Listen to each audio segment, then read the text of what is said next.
he slapped her. Right across the face, in front of everyone. And every single person in that diner looked away, every single one. Except 6 men in black leather jackets who had seen enough of the world to know that what just happened was not going to be forgotten. That moment changed everything.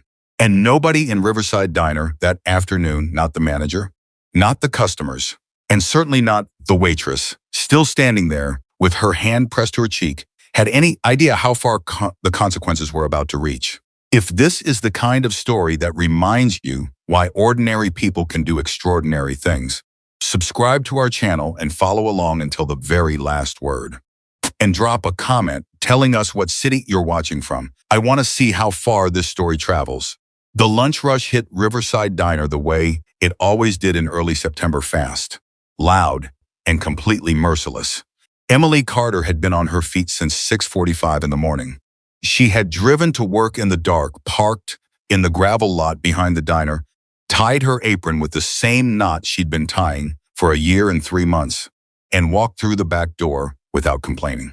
She never complained, not once, not about the split shifts, not about the tables that sat 4 but somehow always managed to seat 6, not about the customers who snapped their fingers to get her attention like she was something they could summon. She was 24 years old. She had a father at home, recovering from a workplace accident that had left him unable to stand for more than 20 minutes at a stretch. She had a younger sister halfway through college on a scholarship that didn't cover everything. She had a bank account that hovered in the low hundreds between paydays and a landlord who didn't accept excuses. Every single morning, Emily Carter tied that apron and told herself the same thing: today is manageable. Today I can do this. She believed it because she had to. Riverside Diner sat on the edge of a 2-lane highway about 14 miles outside of a town that most people drove through without stopping. It served eggs and biscuits in the morning, burgers and chicken fried steak in the afternoon, and pie every hour of the day because the owner, a woman named Rebecca Dawson, believed that good pie fixed more problems than most people gave it credit for. The place had 12 booths, a counter with 8 stools, a kitchen that ran hot in summer and somehow ran hotter in winter, and a parking lot that could hold 30 vehicles if everybody was cooperating. On a busy Friday in September, cooperation was in short supply. Emily was managing 6 tables and helping cover 2 more because Jackie had called in sick and Diner had not hired a replacement since the last waitress quit in July without giving notice. The kitchen was backed up by 11 minutes on every order.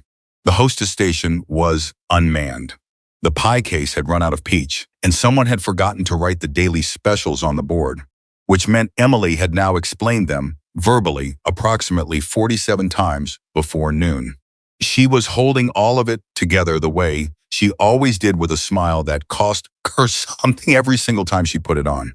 Table 9 was a family with 3 children. Table 11 was a couple who had been arguing quietly since they sat down. Table 6 was a group of highway workers still in their orange vests, loud and cheerful and ordering rounds of sweet tea like they intended to stay until closing.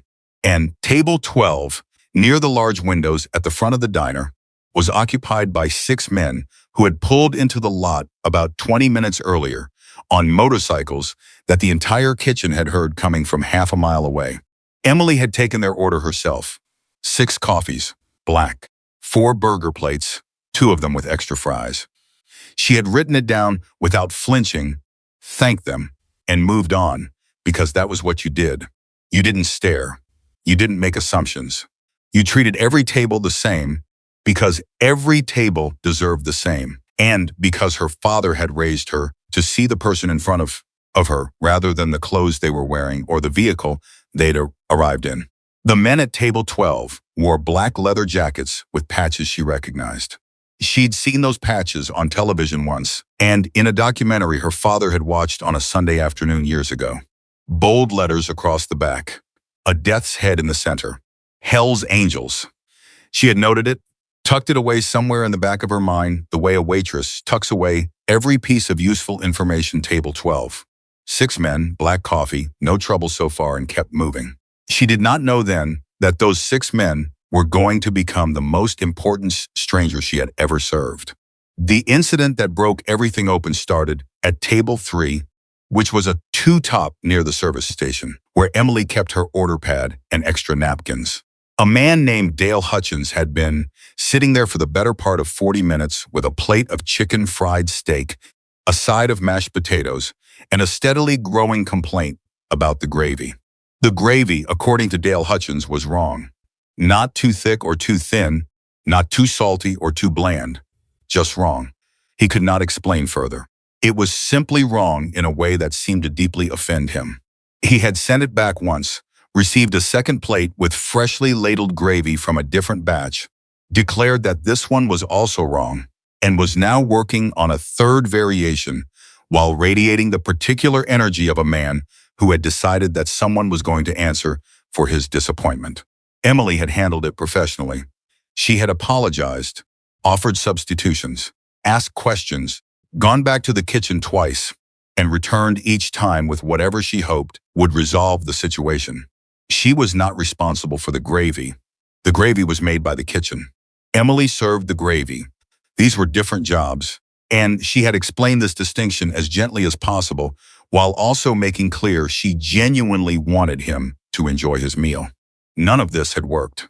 What happened next happened the way bad things usually happen in public places: fast, humiliating, and impossible to stop once it started.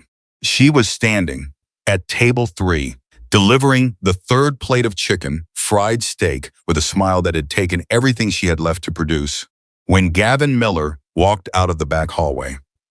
Gavin Miller was the manager of Riverside Diner. He had held the position for 4 years. He was 38 years old, not particularly large, but somehow always present in a way that took up more space than his actual physical dimensions warranted. He had a way of entering a room that announced itself: the deliberate footsteps, the scan of the floor that communicated ownership, the expression of mild dissatisfaction that he wore like a default setting. He had been with the diner long enough. He knew every employee's weak point, and he used that knowledge the way a surgeon uses a scalpel, with precision, without hesitation, and always in service of his own goals. He had understood very quickly, when Emily Carter came to work at Riverside Diner, exactly what leverage he had over her. She needed the job. She needed it badly, badly enough that she would absorb almost anything rather than risk losing it. He had tested this theory several times over the past 14 months, always carefully, always with enough plausible deniability to protect himself: a schedule change here, a public correction there, a dismissal of her concerns in front of other staff that communicated clearly who held the power and who did not. He had never crossed a line so obvious that it couldn't be explained away. He was too smart for that. Until today. He came out of the back hallway at the exact moment Dale Hutchins raised his voice to announce that the gravy was, for the third time, not right, and that he was beginning to believe nobody in this establishment understood what good gravy actually tasted like. Gavin stopped. His eyes moved from Dale Hutchins to Emily and back to Dale Hutchins, and Emily watched the calculation happen in real time behind his eyes. She had seen that calculation before. It was the look that preceded a public correction. The look that said, "This is an opportunity. What's the problem here?" Gavin said. His voice was level, pleasant almost. The tone of a man who expected the answer to confirm what he'd already decided. "The gravy's wrong," Dale Hutchins said. "I've sent it back twice. Third time, and it's still wrong. What kind of operation are you running here?" Gavin looked at Emily. Not at the plate, not at Dale Hutchins, at Emily. "Did you put in the correct modification request when you sent this back the second time?" he asked her. Emily kept her voice even. "I communicated the concern to the kitchen both times. Yes. I told them he wanted. That's not what I asked." Gavin's voice dropped just slightly. A change in register she recognized as deliberate. "Did you fill out the modifications slip?" "The written one. The one that exists so that exactly this kind of miscommunication doesn't happen." The modification slip was a form that technically existed in a drawer behind the service counter, and that nobody had used in the 6 months Emily had worked the floor, because Gavin had told the staff verbally and explicitly, that verbal communication with the kitchen was sufficient. She knew this. Every person who worked the floor knew this. And she could see, in the way Gavin was looking at her, that he knew she knew it. The kitchen staff were informed both times, Emily said carefully. Verbally. The way we normally communicate. The way you normally communicate, Gavin repeated, turning the phrase slightly, just enough to make it sound like an admission. Right. So you decided on your own to skip the written documentation. And now we have a situation where a guest has sent his plate back 3 times. I understand that. And the gravy is still wrong, Dale Hutchins added helpfully. Gavin's expression shifted into something that wasn't quite a smile. Here's what I'd like you to do, he said to Emily, in the voice he used when he wanted an audience to believe he was being patient and reasonable. I'd like you to go back to the kitchen, explain to them step by step what this gentleman needs. Use the proper documentation this time, and let's see if we can resolve this without turning a simple service into a production. I can do that, Emily said. And maybe, Gavin added, just as she turned, just loud enough that the surrounding tables could hear it, next time you'll follow procedure instead of making it up as you go. She kept walking. She did not let him see what that sentence did to her. She was very good at that, at absorbing things without letting anyone see where they landed. She had been practicing it for over a year. It was one of the most exhausting skills she had ever developed. She went to the kitchen. She spoke to the cook, a quiet man named Roderick, who had been with the diner for 11 years and who raised an eyebrow when she explained what had happened, but said nothing except, I'll fix it. She waited for the plate. She came back out. And the moment she stepped back onto the floor, she could feel that something had changed. The diner was louder than it had been 3 minutes ago. Table 6 had gotten rowdier. 2 new tables had been seated. Dale Hutchins was now talking to the couple at table 11, apparently recruiting an ally in his gravy grievance.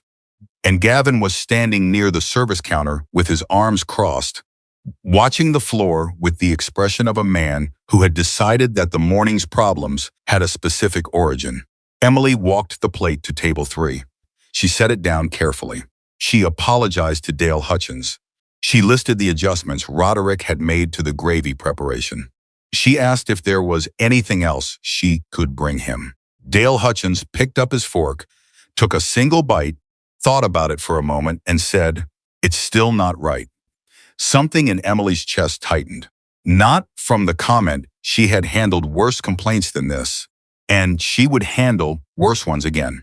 What tightened was the awareness that Gavin was still watching, that he had been watching the entire time she spoke to Dale Hutchins, that he was walking toward the table right now with that deliberate stride that she had learned over 14 months to brace for. "Sir," Gavin said, arriving at the table with a charm he deployed only for customers, "I sincerely apologize for the experience you've had today. I want to make this right. Can I ask you to describe what you're looking for, specifically?" Dale Hutchins described the gravy of his childhood, which appeared to be a specific product of memory and nostalgia that no living kitchen could have reproduced.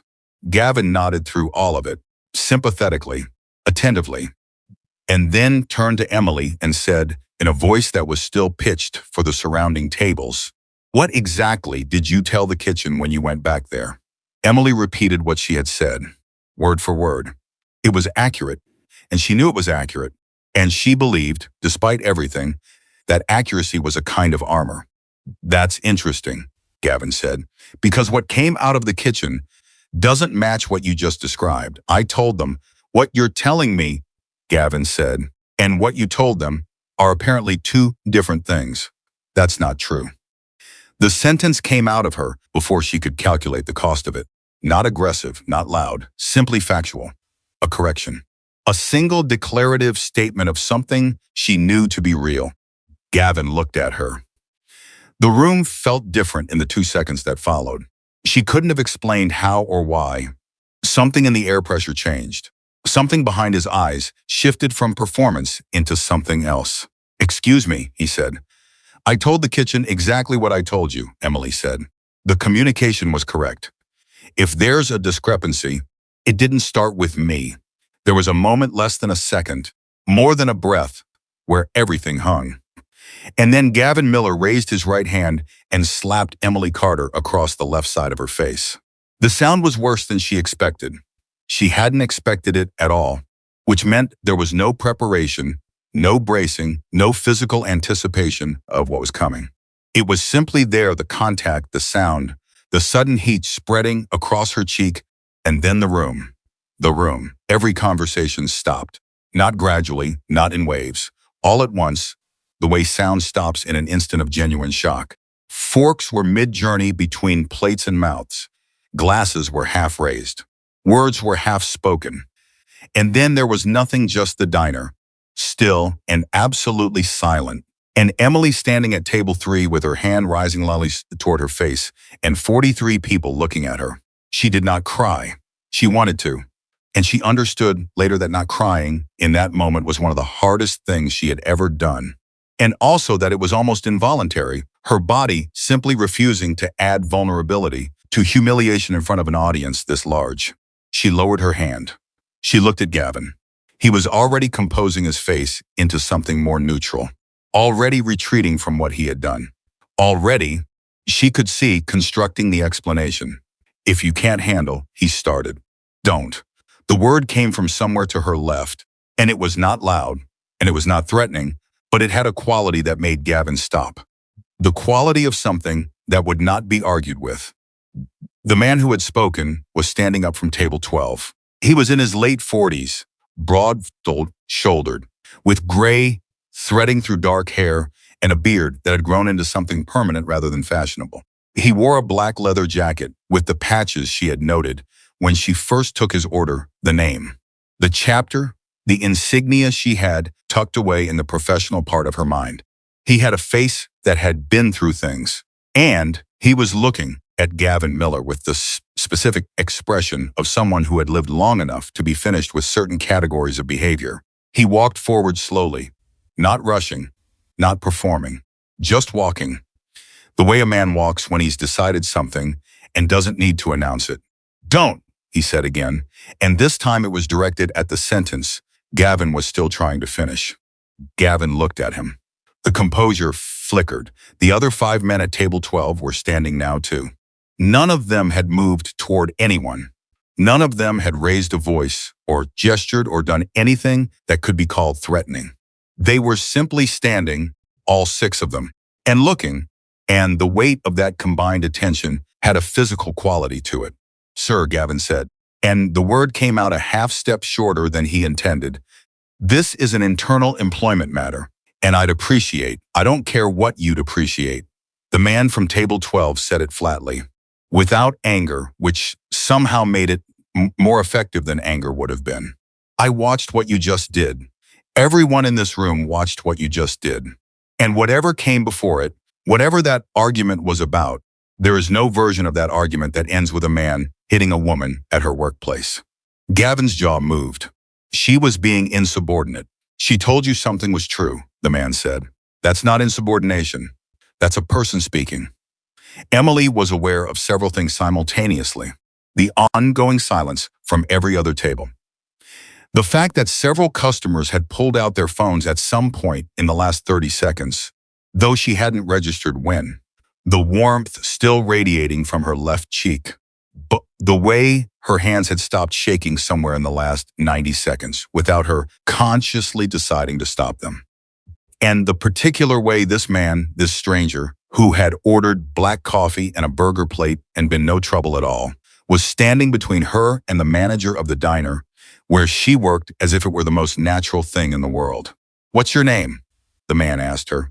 He asked it quietly. Not for the room, Emily, she said. Emily. He said her name once, like he was storing it somewhere. Then he looked back at Gavin.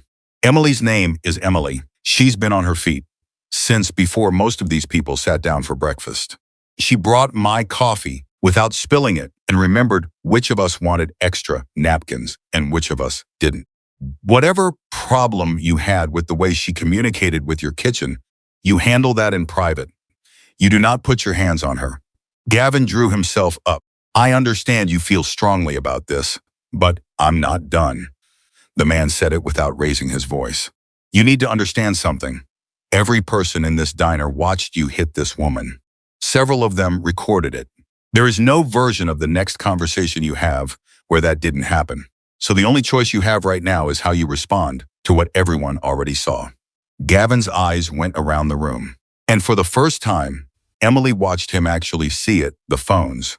The expressions, the 40-something faces, all turned toward him with varying degrees of shock and judgment. The calculation she recognized from earlier was happening again behind his eyes, but this time it was landing differently. This time the math wasn't working in his favor. What I did, Gavin began, in a tone that Emily recognized as the beginning of a justification that would not quite reach an apology, was a reaction to an escalating situation. Sir, said another man from table 12, one who had not spoken until now, a shorter man with broad shoulders and a calm that felt absolutely immovable. Stop. Every word you say right now is being recorded. The room stayed frozen for another 3 seconds. Then Gavin Miller turned and walked toward the back of the diner and through the hallway door and was gone. The silence held for another moment after he disappeared. Then it broke, not all at once but in stages: a cough, a whispered exchange, the sound of a phone being lowered to a table. The highway workers at table 6 were the first to speak at normal volume, one of them saying something to another that Emily couldn't make out, and then the room was noise again, full and complicated and alive. Emily stood at table 3 with her hand at her side and her cheeks still warm, and 43 strangers starting to rearrange themselves back into whatever they had been before. The man from table 12 was still standing 3 feet away from her. Are you okay? He asked. He asked it the way people rarely ask it, like he actually wanted to know. I'm fine, Emily said. The answer was automatic. She had said it so many times, in so many situations that did not technically qualify as fine, that it came out now before she had even decided to say it. He looked at her, not with pity exactly, not with the particular kind of concern that makes people feel worse rather than better. With something more like recognition, the look of someone who has heard that sentence said inaccurately enough times to know what it sounds like when it isn't quite true. You don't have to be, he said. Emily opened her mouth, closed it. The diner continued to reorganize itself around her. A table waved for the check. Someone needed more coffee. The sound of the kitchen starting up again filtered through the pass-through window.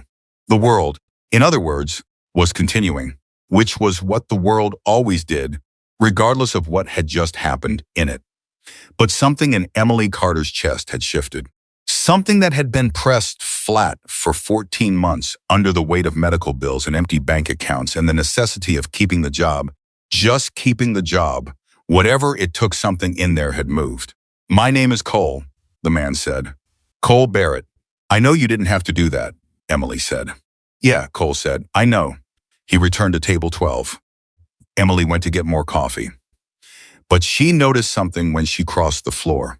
The customers who had been looking away, and they had been, for months, for small moments and large ones, for the public corrections and the scheduled punishments, and all the things she had absorbed while they pretended not to see, those customers were looking at her now. Some of them looked ashamed. Some of them looked uncertain. One woman, a regular Emily recognized from Tuesday afternoons, caught her eye and held it and gave a small, slow nod. It wasn't enough. Emily knew it wasn't enough. She knew that a nod, even a sincere one, didn't change the conversation she was about to have with her own reflection when she got home tonight, didn't address the question that had been building in her since the moment Gavin's hand connected with her face, not why he did it, but why she had stayed long enough for it to happen, why she had convinced herself so thoroughly that surviving meant accepting all of it, every piece of it, right up until the moment she was standing in a busy diner with her hand pressed against her cheek, wondering why it had taken this. But the nod meant that she was visible, that she had been seen, and she understood in some part of herself that hadn't been sure until this moment that being seen, truly seen, by even one person was not a small thing. She refilled Cole's coffee without being asked. He looked up when she did it, and she saw something in his face that she didn't quite have language for yet. "Thank you," she said. She meant it for the coffee. But they both understood she meant more. "You already said thank you," Cole said. "I know," Emily said. "I mean it again." He nodded once. And she moved on to the next table. And behind her, the 6 men in black leather jackets went back to their food. Quiet and steady and present, while the diner that had gone perfectly silent for one terrible moment tried to remember how to be ordinary again. It couldn't, quite. Not after what had happened. Not completely. Some things, once seen, change the shape of the room they happened in. Not always in ways you can measure, but in ways that persist, quiet and permanent, long after everyone has gone home. Emily finished her shift. She carried plates and refilled glasses and delivered checks and thanked people for coming, and she did all of it with her cheek still faintly warm and something in her chest that felt different from what had been there this morning. Different and unresolved and just beginning. There were things she didn't know yet. She didn't know that 3 people in the diner that afternoon had recorded the entire incident in clear, unshakable detail. She didn't know that one of them had already posted it online by the time she was wiping down her section. She didn't know that the restaurant owner, Rebecca Dawson, was going to receive a phone call within the hour that would bring her to Riverside Diner with a face she had never worn in Emily's presence before. She didn't know that Gavin Miller, sitting in the back office, composing his own version of the story, was about to discover that the version of events visible on 3 separate phone recordings was significantly more durable than the one he was constructing in his head. And she didn't know, couldn't have known yet, that Cole Barrett, finishing his coffee at table 12 and watching the parking lot through the large windows at the front of the diner, was carrying a reason for standing up that had nothing to do with strategy or reputation or any of the things people might have assumed motivated him. He was carrying something older than that, something personal, something he hadn't talked about to many people and wouldn't unless the moment called for it. The moment hadn't called for it yet, but it was coming. Outside the diner, the September afternoon held the last of summer's warmth, and in the parking lot, 6 motorcycles waited in a row, patient and still, the way certain things wait, not with urgency, but with the particular quiet of something that has arrived and is not going anywhere. Emily tied her apron tighter and went back to work. And the afternoon irreversibly changed, continued on. Emily clocked out at 4:15. She didn't go straight to her car. She stood in the narrow hallway near the employee exit for a full 2 minutes, her back against the wall and her eyes on the floor, doing the specific kind of breathing that isn't about being calm, but about making yourself functional enough to drive home without pulling over. The left side of her face didn't hurt the way she'd expected. It was more like a presence than a pain, a constant awareness, a reminder that something had happened there that her body hadn't finished processing. She told herself she was fine. She told herself it the way she had been telling herself things for 14 months firmly, with conviction, like if she believed it hard enough, it would become retroactively true. She picked up her bag. She pushed open the exit door. And in the parking lot, sitting on the hood of a truck that wasn't going anywhere, was Cole Barrett. He wasn't waiting dramatically. He wasn't watching the door. He had a paper coffee cup in one hand, and he was looking at his phone with the specific expression of a man who checks his messages the same way he does everything else, without urgency, without performance. He looked up when she came out, the way a person looks up when they hear a door, and not because they've been counting the seconds until it opens. "You didn't have to wait," Emily said. "I know," Cole said. He said it the same way he'd said it inside, like the fact that he didn't have to do something was not, by itself, a reason not to do it. She stopped a few feet away from him. The parking lot was mostly empty at this hour. 2 of the other Hells Angels bikes were still there, their riders visible through the diner window at the counter. And 3 of the bikes were gone, the other members having headed out sometime in the last couple of hours, while Cole apparently had not. "I want to ask you something," Cole said. He said it without preamble. "And I want you to answer honestly, not the way you answered inside when I asked if you were okay." Emily looked at him. "How long has that been happening?" he asked. She could have deflected. She had deflecting down to a science after over a year of practice. She could have said today was unusual. She could have said Gavin was under stress. She could have produced the entire architecture of explanations she had built over 14 months to make what was happening at Riverside Diner feel like something she could manage rather than something that was happening to her. Instead, she heard herself say, "Long enough." Cole nodded like that was the answer he'd expected. "Long enough that today felt like an escalation," he said. "Not an exception, yes," Emily said. The word came out before the caution could catch up to it. Cole took a sip of his coffee. He didn't fill the silence with anything. He let it sit there, which was something Emily had almost forgotten. People could do simply be present in a moment without needing to resolve it immediately. "You have people at home?" he asked. "My dad," she said. "And my sister. She's in college." "Your dad know where you work?" "He knows I work here." "He doesn't know."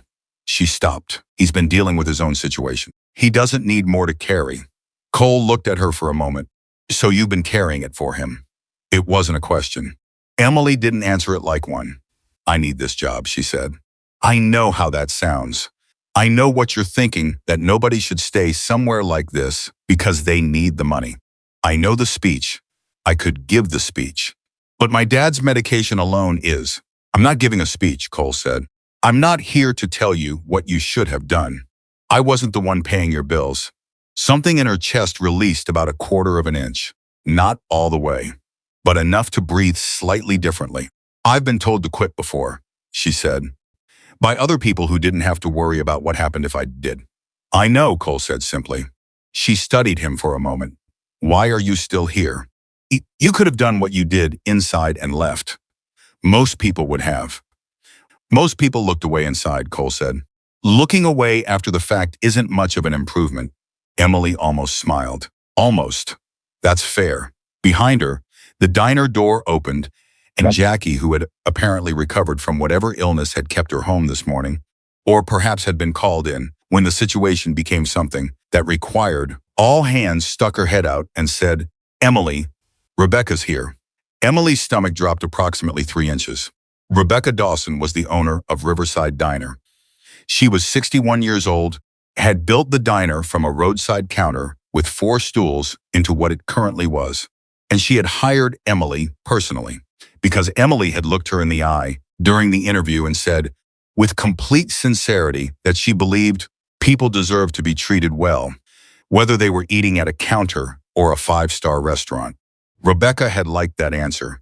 She had hired Emily the same day. Rebecca had also, in Emily's experience, trusted Gavin Miller to manage her floor the way people trust a long-running system, not because they've examined it recently, but because it hasn't visibly broken down yet. Emily looked at Cole. "I have to go in," she said. "Yeah," Cole said. He set down his coffee cup on the hood of the truck. "So do I." She turned to look at him. "You don't have to." "Emily," Cole said.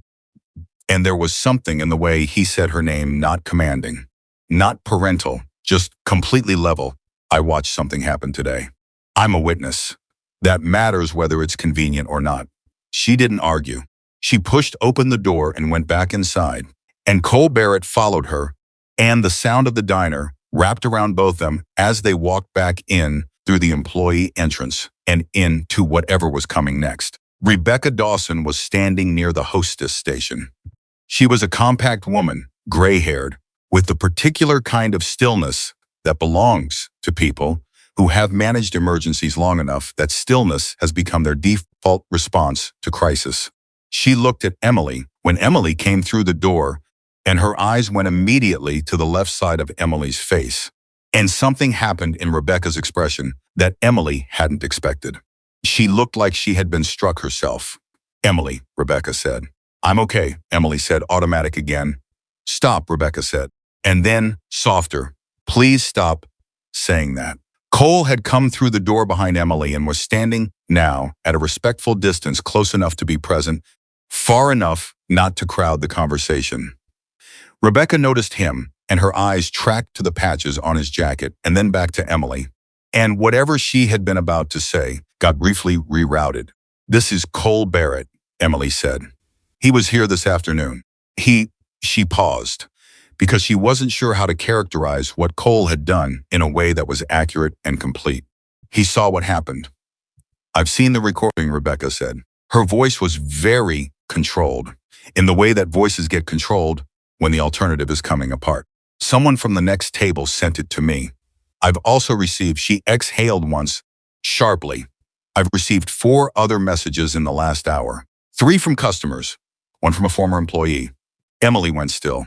"Former employee," she repeated. "A young woman named Donna," Rebecca said. "She quit in March. I was told she had a family situation. That was what Gavin told me." Her jaw tightened. "She didn't quit, Emily. She was pushed out. He changed her schedule until she couldn't manage the childcare. When she complained, he told her she wasn't a good fit." The diner was quieter now, the tail end of the afternoon. A few tables, the kitchen winding down. But the remaining staff had positioned themselves with the particular unconscious deliberateness of people who are not watching something while absolutely watching it. "How many?" Emily asked. Rebecca looked at her. "What do you mean? How many people has he done this to?" Emily said. "Not the hitting. The other things. The schedule changes. The public corrections. She stopped because she was in danger of listing everything. And the list was longer than she wanted to say out loud in this context. How many employees has he managed out of this place?" Rebecca was quiet for a long moment. "I don't know," she said. "And that's the answer that I have to live with right now." Cole spoke from where he was standing. "That's an honest answer," he said. Rebecca looked at him. "You're Cole Barrett." "Yes, ma'am. You stood up in my diner today." "I was sitting in your diner," Cole said. "I stood up when something happened that needed responding to." Rebecca studied him for a moment with the focused attention of someone taking a full measurement. "I'd like to hear what you saw," she said. "All of it. From the beginning." They moved to a corner booth, Emily, Rebecca, and Cole, with Jackie hovering near the service counter and the kitchen crew making noise without much conviction. Cole described what he had witnessed from table 12 with the same quality he'd brought to everything else since this afternoon. Direct, specific, without embellishment, without drama. He described the argument over the gravy. He described the escalation. He described the sound of the slap and the room going silent and Emily standing there with her hand rising toward her face. Rebecca listened without interrupting. When Cole finished, she looked at the table for a long moment. "Where is Gavin now?" Emily asked. "In the office," Rebecca said. "He was there when I arrived. He's been telling me his version of events for the last 20 minutes. She paused. "His version and the recording are significantly different documents." "What does his version say?" Cole asked. "His version says Emily was insubordinate, that she created a confrontation with a customer, that what happened was a reflexive physical response to a stressful situation and not representative of his character." Rebecca's voice was entirely flat now, every syllable stripped of anything that could be called emotion. "He also suggested that your involvement," she looked at Cole, "was aggressive and threatening and should be considered part of the incident." Cole's expression didn't change. "I walked over and asked her if she was okay." "I know," Rebecca said. "And then I told him to stop talking." "I know that too." The kitchen noise stopped. In the new quiet, something settled over the corner booth that felt like the specific weight of a moment right before a decision gets made. "What are you going to do?" Emily asked. Rebecca looked at her. "What should have been done before today?" she said. "Which I understand is not adequate, and I'm not asking you to tell me it is." Emily thought about 14 months of shifts, about every schedule change that had cost her the premium hours she needed to cover the electricity bill, about every public correction that she'd absorbed without saying anything because saying something felt like too great a risk, about the 4 other people she knew of who had left this diner in the past 2 years with official reasons that she now understood were not the real ones. "He needs to be removed from that office," Emily said. It came out steadier than she expected. "He will be," Rebecca said. "Tonight. I'll handle it myself." "And then what?" Emily said. "And then there will be an investigation," Rebecca said. "A real one. Not a conversation, not a documented warning, an investigation with an outside party into how this has been operating. into every complaint that was filed and went nowhere, into how many people were managed out without cause. She looked at Emily directly, into what happened to you, specifically, and when it started, and what I failed to see. Emily looked at the table. There was a crack in the laminate surface that she had never noticed before, a thin dark line that ran diagonally from one corner toward the center. She thought about how many people had sat at this table, and how many of them had seen that crack and whether it mattered, whether the fact of noticing something small meant you were paying attention or just that you had run out of larger things to look at.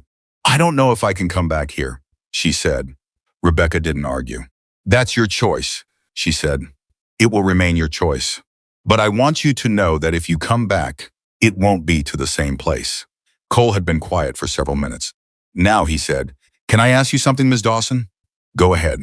"The other employees, the ones who are still here, do they know that they can report what happened to them without it going through Gavin?" Rebecca's expression shifted. "They do now," she said. "As of tonight." "Will you tell them tonight?" "Yes." "Not through a memo," Cole said. "In person. One at a time if you have to." Rebecca looked at him with the focused attention again. "You're very specific for a man who ordered a burger and coffee." "I've seen what happens when people in positions of power address a situation in writing and call it accountability," Cole said. "Words on a page feel like paperwork. Looking someone in the eye is different." A sound came from the back hallway, a door, footsteps, and then Gavin Miller appeared at the edge of the dining room with his keys in his hand and the expression of a man who had been composing a confident exit for the past 20 minutes and was now discovering that the room he was exiting into was not configured the way he'd imagined. He saw Rebecca. He saw Emily. His eyes moved to Cole and held there for a moment. "I was told to wait in the office," Gavin said, directing it at Rebecca. "I've been waiting." "I know," Rebecca said. She stood up from the booth. Her voice didn't change, didn't rise, didn't acquire any of the theatrics that the moment might have seemed to call for. "Come with me, Gavin. I'd like to have a chance to explain." "You had 20 minutes to explain," Rebecca said. "I've also watched the recording. Come with me." "Who is this man?" Gavin said, looking at Cole. "He was threatening in here earlier, and now he's sitting in a back booth having meetings?" "What exactly, Gavin?" Rebecca's voice was a door closing. Now. Something happened in Gavin Miller's face in that moment. Emily had watched his face through 14 months of managed interactions and public corrections and all the small moments of power that he had exercised over her life. She knew his expressions better than she wanted to. And the thing she saw now was something she hadn't seen in any of those 14 months. He looked afraid. Not dramatically, not obviously.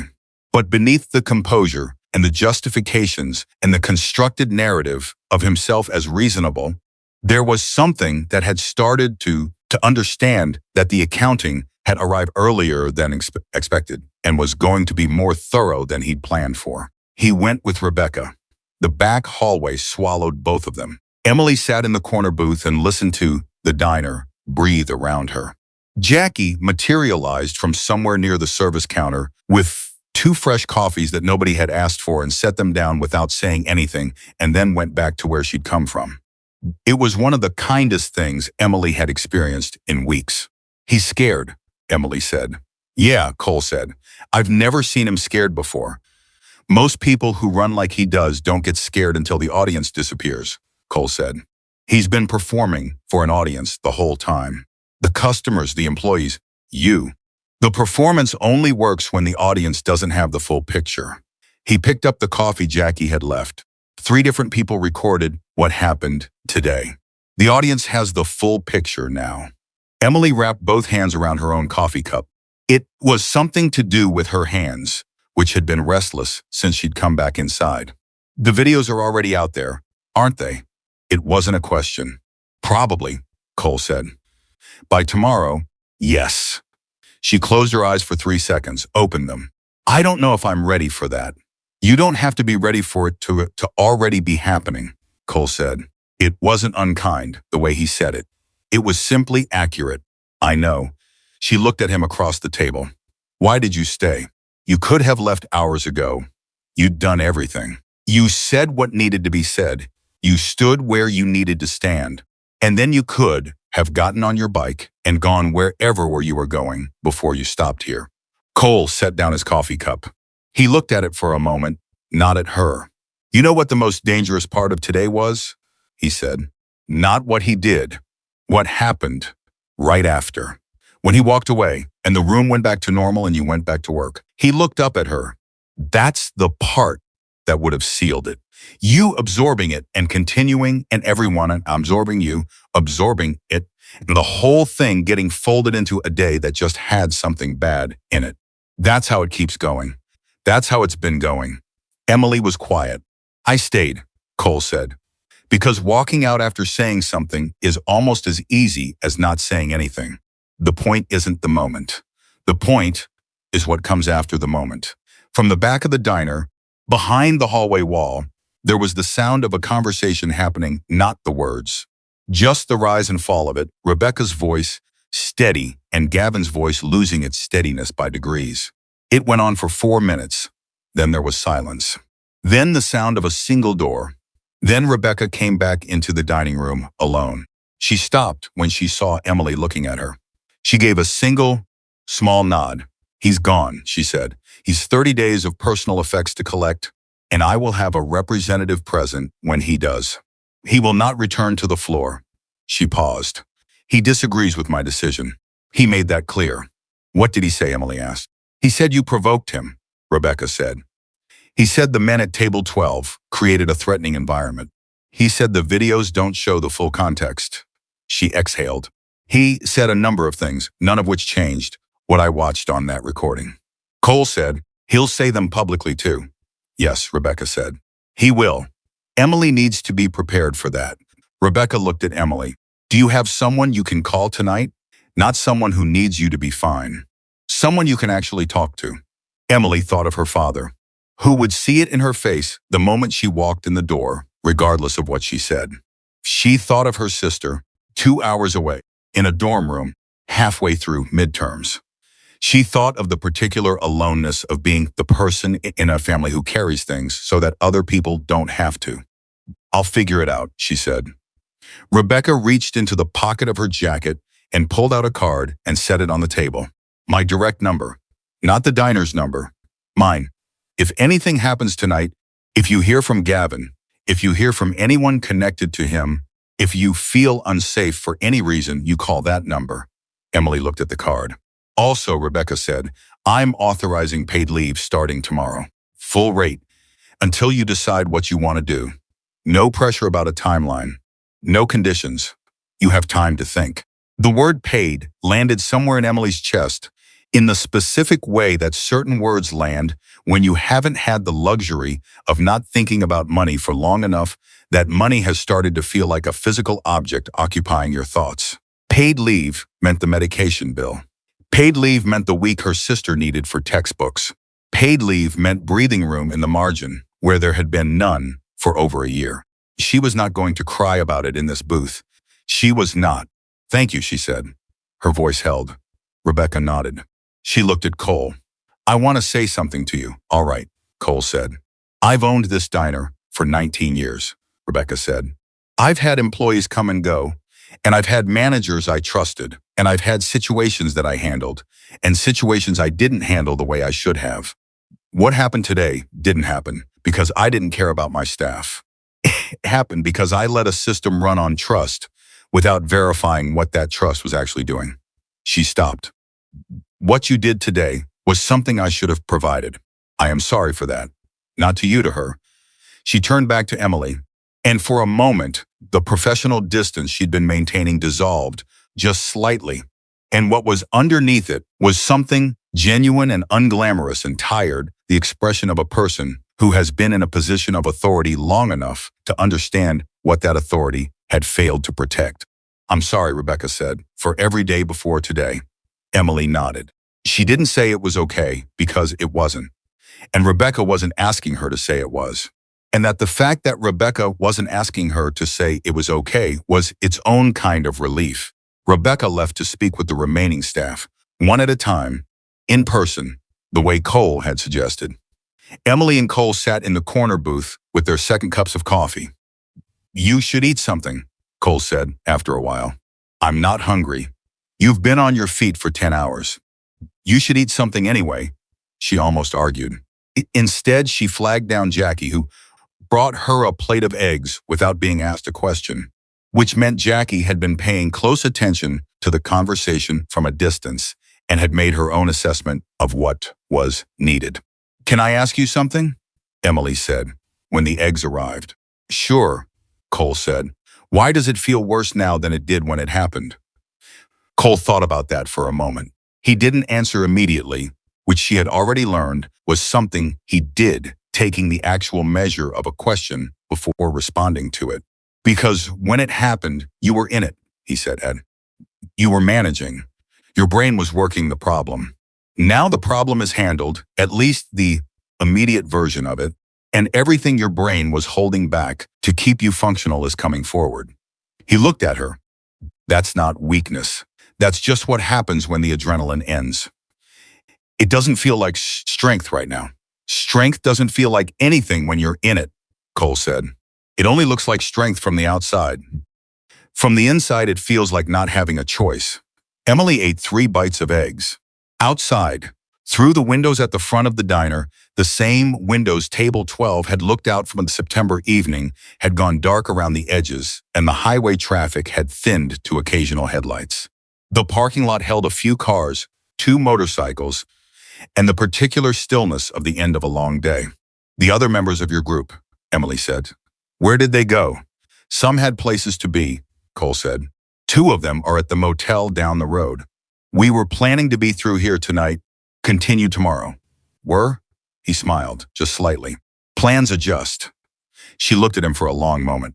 You're going to tell me why you did this, she said. Not the version where you say it was the right thing and anyone would have done it. The real reason. Cole was quiet for a few seconds. Not tonight, he said. Tonight you've had enough. She should have pushed. She didn't. He was right. In the practical sense, she had absorbed enough for one day, and whatever his reason was, it had weight to it, and weight deserved space. But she made a note of it. A mental note, tucked away the way she tucked away useful information table 12, 6 men, black coffee, and a reason she didn't know yet that had driven a man to stand up in a diner on a September afternoon and change the direction of her life. She finished half the eggs. She drank the rest of the coffee. Outside, one of the motorcycles in the lot started up and then went quiet again, a sound check, maybe, or someone arriving and reconsidering. My dad is going to hear about this before I get home, Emily said. Someone from town will have seen the video. Do you want to call him first? She thought about it. No, she said. I want to see his face when I tell him. I want to be there for whatever he needs to feel about it. Cole looked at her with that same quality of attention he'd had since the parking lot. You take care of a lot of people, he said. They're my people, Emily said simply. Yeah, Cole said. I know the feeling. And there it was again, that slight shift in his expression. The one she couldn't quite read. The one that suggested there was a door somewhere in his history that was still closed, and behind which there was something that had made this afternoon personally necessary for him in a way that went beyond principle. She didn't open the door. She let it stay closed. For now. She stood up from the booth and picked up her bag and looked at Cole Barrett, who had been a stranger this morning and who was something she didn't have a clean word for, yet not a friend exactly. Not a rescuer, something more specific than either and less neat. I'm going home, she said. Good, Cole said. She stopped. Are you going to be in the area tomorrow? For a bit, he said. Okay. She picked up Rebecca's card and put it in her bag. She picked up her keys. She looked at Cole one more time, and something in her face must have communicated, something she hadn't decided to say because he gave a single slow nod. The kind of nod that means, I see you, and I'm not going anywhere yet. She went to the door and pushed it open into the cool September air. Her car was in the gravel lot. The drive home was 14 miles of 2-lane highway. Her father was at home, and somewhere between the parking lot and his front door, she was going to have to figure out how to say what had happened today in a way that gave him the truth without making him feel like he had failed to protect her. She didn't know how to do that yet. She'd work it out on the drive. She always worked things out on the drive. Behind her, through the diner window, she could see Cole, still in the corner booth, both hands around a coffee cup, not looking at his phone, just present in the room the way certain people are present fully, without needing it to look like anything. Emily got in her car. She sat for a moment with both hands on the wheel. She had not been fired. She had not been arrested. She had not been publicly humiliated into silence. The man who had struck her was no longer in that building. These were facts. She kept them in a line in her mind, because facts were useful when everything else was noise. She started the car, and as she pulled out of the gravel lot and onto the highway, she felt beneath the exhaustion, beneath the residual warmth in her cheek, beneath the 100 unresolved things that were going to require attention in the days ahead, something that she identified, slowly and with some surprise, as the faint beginning of an unfamiliar feeling. Not safety, not quite yet, but the first small distance from danger. And for tonight, that was enough to drive toward. Her father was awake when she got home. She had known he would be. Frank Carter didn't sleep until Emily was through the door, hadn't since her mother left 9 years ago, hadn't since the accident that had taken his ability to work, but not, as he often said with the particular dry humor of a man who refused to be pitied, his ability to worry.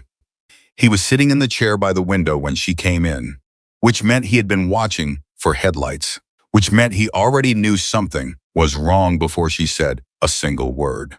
"Emily," he said, "Dad, come here." She crossed the room and sat on the arm of his chair the way she had when she was 12, and he put one hand on her back, and she told him. Not everything, not all at once. She had planned to be measured about it, to give him the facts in an order that would be manageable. But the moment she opened her mouth, the managed version dissolved, and what came out instead was the real one. From the beginning, from the gravy and the modification slip, and Gavin's voice dropping into that register she'd learned to dread, right through to the sound, the silence, the hand she had raised toward her own face before she could stop herself. Frank Carter listened without moving. When she finished, he was quiet for a long time. She could feel the effort it cost him, the effort of staying in the chair, of not doing what every instinct in him was telling him to do, which was to stand up and go somewhere and say something to someone about his daughter. He couldn't stand for long. He couldn't drive at night anymore. And he knew, because he knew Emily, that the worst thing he could do right now was make this about what he felt instead of what she needed. "The men at the table," he said finally. "They stayed." "One of them stayed," Emily said. "Cole Barrett. He was still in the parking lot when I clocked out." "A stranger," Frank said. "Yes, stayed anyway." "Yes," Frank exhaled through his nose. "Your mother always said people show you who they are when staying is inconvenient." He paused. "I disagreed with her about most things. Not that one." Emily almost smiled. "He said something tonight. Cole. He said the most dangerous part wasn't what Gavin did, it was the moment after, when everyone went back to normal. He said that's how it keeps going." Frank was quiet for a moment. "He's right," he said. "And I have to ask you something, and I need you to answer me, honestly." "Okay, how long have you been protecting me from what was happening at that diner?" She didn't answer immediately. The silence was its own answer, and they both understood that. "I didn't want you to carry more than you already had," she said. "Emily," his voice was very quiet, "carrying things for me is not your job. You're my father." "Yes, and you're my daughter, not my protector." He reached over and put his hand over hers. "I need you to stop deciding what I can handle. I have one good leg and bad knees, and I run out of breath on stairs. I am not fragile." She looked at the floor. "I know. Do you?" "I'm working on it," she said. He made a sound that was not quite a laugh, but was in that direction. "That's honest, at least." She stayed another hour, and when she finally went to her own room, she sat on the edge of the bed and picked up her phone and found, without searching for it, that the video had already accumulated something in the range of 40,000 views. Not the full video, that one had been taken down from one platform and was migrating to others, but a clipped version, 18 seconds, that began with the sound and ended with Cole standing up from table 12, and the room going absolutely silent behind him.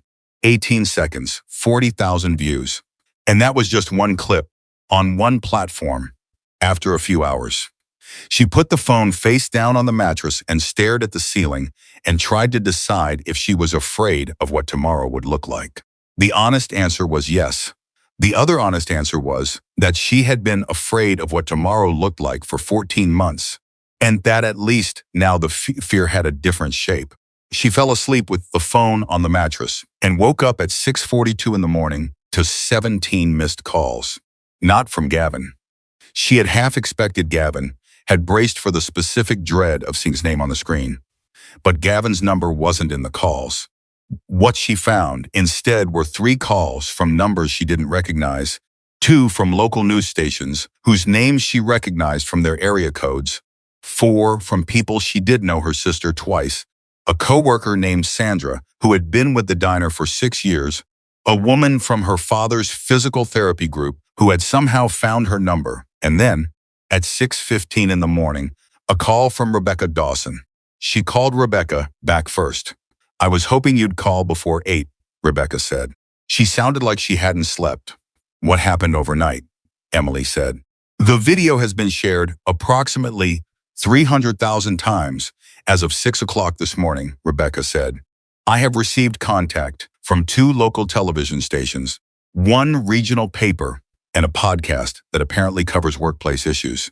I have also received 47 emails to the diner's general address, the majority of which are from people expressing support for you, and a smaller number of which are from people expressing other things." "What other things?" "Ignore the other things," Rebecca said. I also received at 11:30 last night a call from Gavin's attorney." Emily sat up straighter. "Already. His attorney is asserting that Gavin's termination was retaliatory and improperly handled, and that the video circulating online has been taken out of context." Rebecca paused. "He's also asserting that the involvement of the individuals at table 12 constitutes intimidation, and that this changes the nature of what occurred." Emily felt something cold settle in her chest. "He's going to try to make Cole the story." "He's going to try," Rebecca said, "which means we need to make sure the actual story is fully documented before anyone gets the opportunity to reframe it." "What do you need from me?" "I need you to come in today," Rebecca said. "Not to work. To sit with an HR consultant I've brought in from outside, someone with no prior relationship to this diner or to Gavin. I need your account on record, in detail, from the beginning. Not just yesterday. Everything." Emily looked at the ceiling for a moment. "Everything," she said. "All of it," Rebecca said. "Every schedule change that couldn't be explained. Every public correction.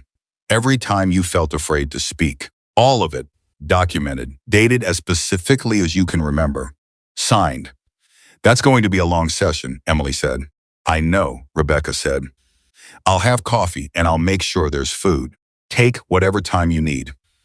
Emily arrived at Riverside Diner at 9:15, and the parking lot was different from any version of itself she had ever encountered before. There were 2 news vans positioned on the highway shoulder. A small group of people she didn't recognize had gathered near the entrance, not a protest. Not exactly. More like the informal assembly that forms when people feel that a place has become significant, and they want to be near it without quite knowing what to do about that feeling. One of them was holding a handwritten sign that said, simply, "She deserved better." Emily sat in her car for 2 minutes looking at that sign. Then she got out and went in through the back.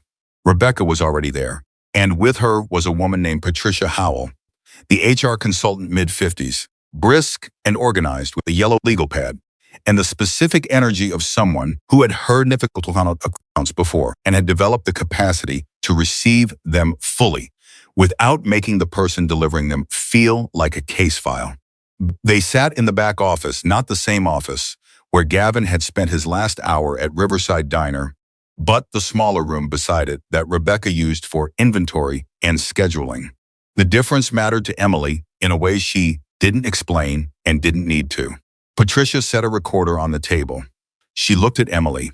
"Before we begin," she said, "I want you to know that there is no right way to do this. There is no order you have to tell it in. If you need to stop, We stop. If you need to go back, we go back. The only requirement is that what you tell me is true. It's true, Emily said. Then we're in good shape, Patricia said. Start wherever feels like the beginning. Emily started 14 months ago. She talked for 2 hours and 17 minutes. She described the first schedule, changed the one in November. 3 weeks after she was hired, that had moved her from the premium Friday evening shifts to the early Tuesday and Wednesday mornings without explanation. A change that had cost her approximately $90 per week in tips. She described being told, when she asked about it, that the schedule was a management decision and not subject to employee input. She described the first public correction at table 7, when Gavin had told a customer in a voice designed to carry that Emily was still learning the menu, which was not true and which he knew was not true. She described the pattern of it, the way the corrections were never about anything big enough to constitute an official complaint, always small enough to be explained as normal managerial feedback, always public enough to establish and re-establish the hierarchy in front of an audience. She described the moment, 4 months in, when she had understood what was happening, when she had sat in her car in this same parking lot after a shift and thought, very clearly, this is a system. This is deliberate. And then had thought, immediately after, I cannot afford to respond to it. Patricia wrote without stopping. Her expression did not change, but her pen moved faster during certain sections, and Emily noticed that and understood it to mean that certain things were more significant than others in whatever framework Patricia was using, and she found she was glad someone with that framework was in the room. At some point, Rebecca brought coffee. Neither of them paused for it. When Emily got to the previous afternoon, the gravy, the modification slip, the escalation, Patricia stopped writing for the first time. I want you to describe that moment, she said. The moment before the contact. What did you say exactly? And what did his face look like before he moved? Emily described it. She described saying the sentence, I told the kitchen, exactly what I told you, and she described the precise quality of the half second that followed it. The calculation she recognized, the shift in his expression from performance into something else. In your assessment, Patricia said, was it impulsive? Emily thought about it. Really thought. No, she said. Impulsive is when someone loses their temper and does something they didn't see coming themselves. What I saw in his face. She paused. He decided to do it. It took less than a second, but he decided. Patricia wrote that down. She underlined it. The second major revelation came, not from Emily, but from a knock on the office door. At 11:20 in the morning, a knock that preceded Roderick, the cook who had been with the diner for 11 years, who stood in the doorway with his hat in his hands and said, in the voice of someone who has been deciding whether to say something for a very long time, I heard you were talking to someone official today. I have some things I'd like to say, if that's still happening. Rebecca looked at Patricia. Patricia looked at Roderick. Close the door, Patricia said. Sit down. Roderick sat down. He put his hat on his knee and looked at the table and said, I've seen this before, not today. Not just today. There was a woman named Carla who worked the breakfast shift for almost 2 years. She complained about the schedule, changes in writing, put it in a note and left it in the suggestion box. The suggestion box that Gavin managed. He paused. Her hours dropped by 40% in the following month. She was gone by the end of that month. When was this? Patricia asked. 14 months ago, Roderick said. He glanced at Emily. Right before you started. The room was very quiet. Emily thought about the woman who had been here before her. The woman she had never met, whose absence had created the opening that Emily had walked into. She thought about the timing, the way Carla leaving and Emily arriving had not been coincidence but sequence. One person worn down and pushed out, the next person selected, the system continuing. There are others, Roderick said. I can give you names. I kept a list. He reached into the pocket of his work shirt and produced a folded piece of paper that had been folded and unfolded enough times to have developed permanent creases. He set it on the table. I know that looks strange, keeping a list. But I worked with these people, and I watched them leave, and every time I heard the reason it didn't match what I'd seen, And I thought, he stopped. I thought I should remember, in case it mattered someday. Patricia picked up the folded paper. She opened it carefully. There were 9 names. Emily looked at the list. 9 names, 9 people, over 4 years, managed out of Riverside Diner, with official reasons that did not match the reality Roderick had observed. 9 people who had needed their jobs badly enough that they had absorbed and endured until the absorption became impossible. And then they had left, quietly, with whatever explanation Gavin provided for their departure. 9 people who had been Emily before Emily. I should have said something earlier, Roderick said. He said it to the table, not to anyone specific in the room. Every time someone left and I knew the real reason, I should have said something. Why didn't you? Patricia asked. It wasn't accusatory. It was the same tone she'd used with Emily, the tone of someone who needed the complete truth and understood that the complete truth was complicated. Roderick was quiet for a moment. Because I have 3 kids, he said, and because every time someone did say something, they were the next one to leave. He looked up. That's the system. That's how it works. You speak, and you become the example of what speaking costs. The room held that sentence for a moment. Then Rebecca said quietly, I didn't know about the list. No one did, Roderick said. That was the point of the list. If I'd said it out loud, I'd have been on it.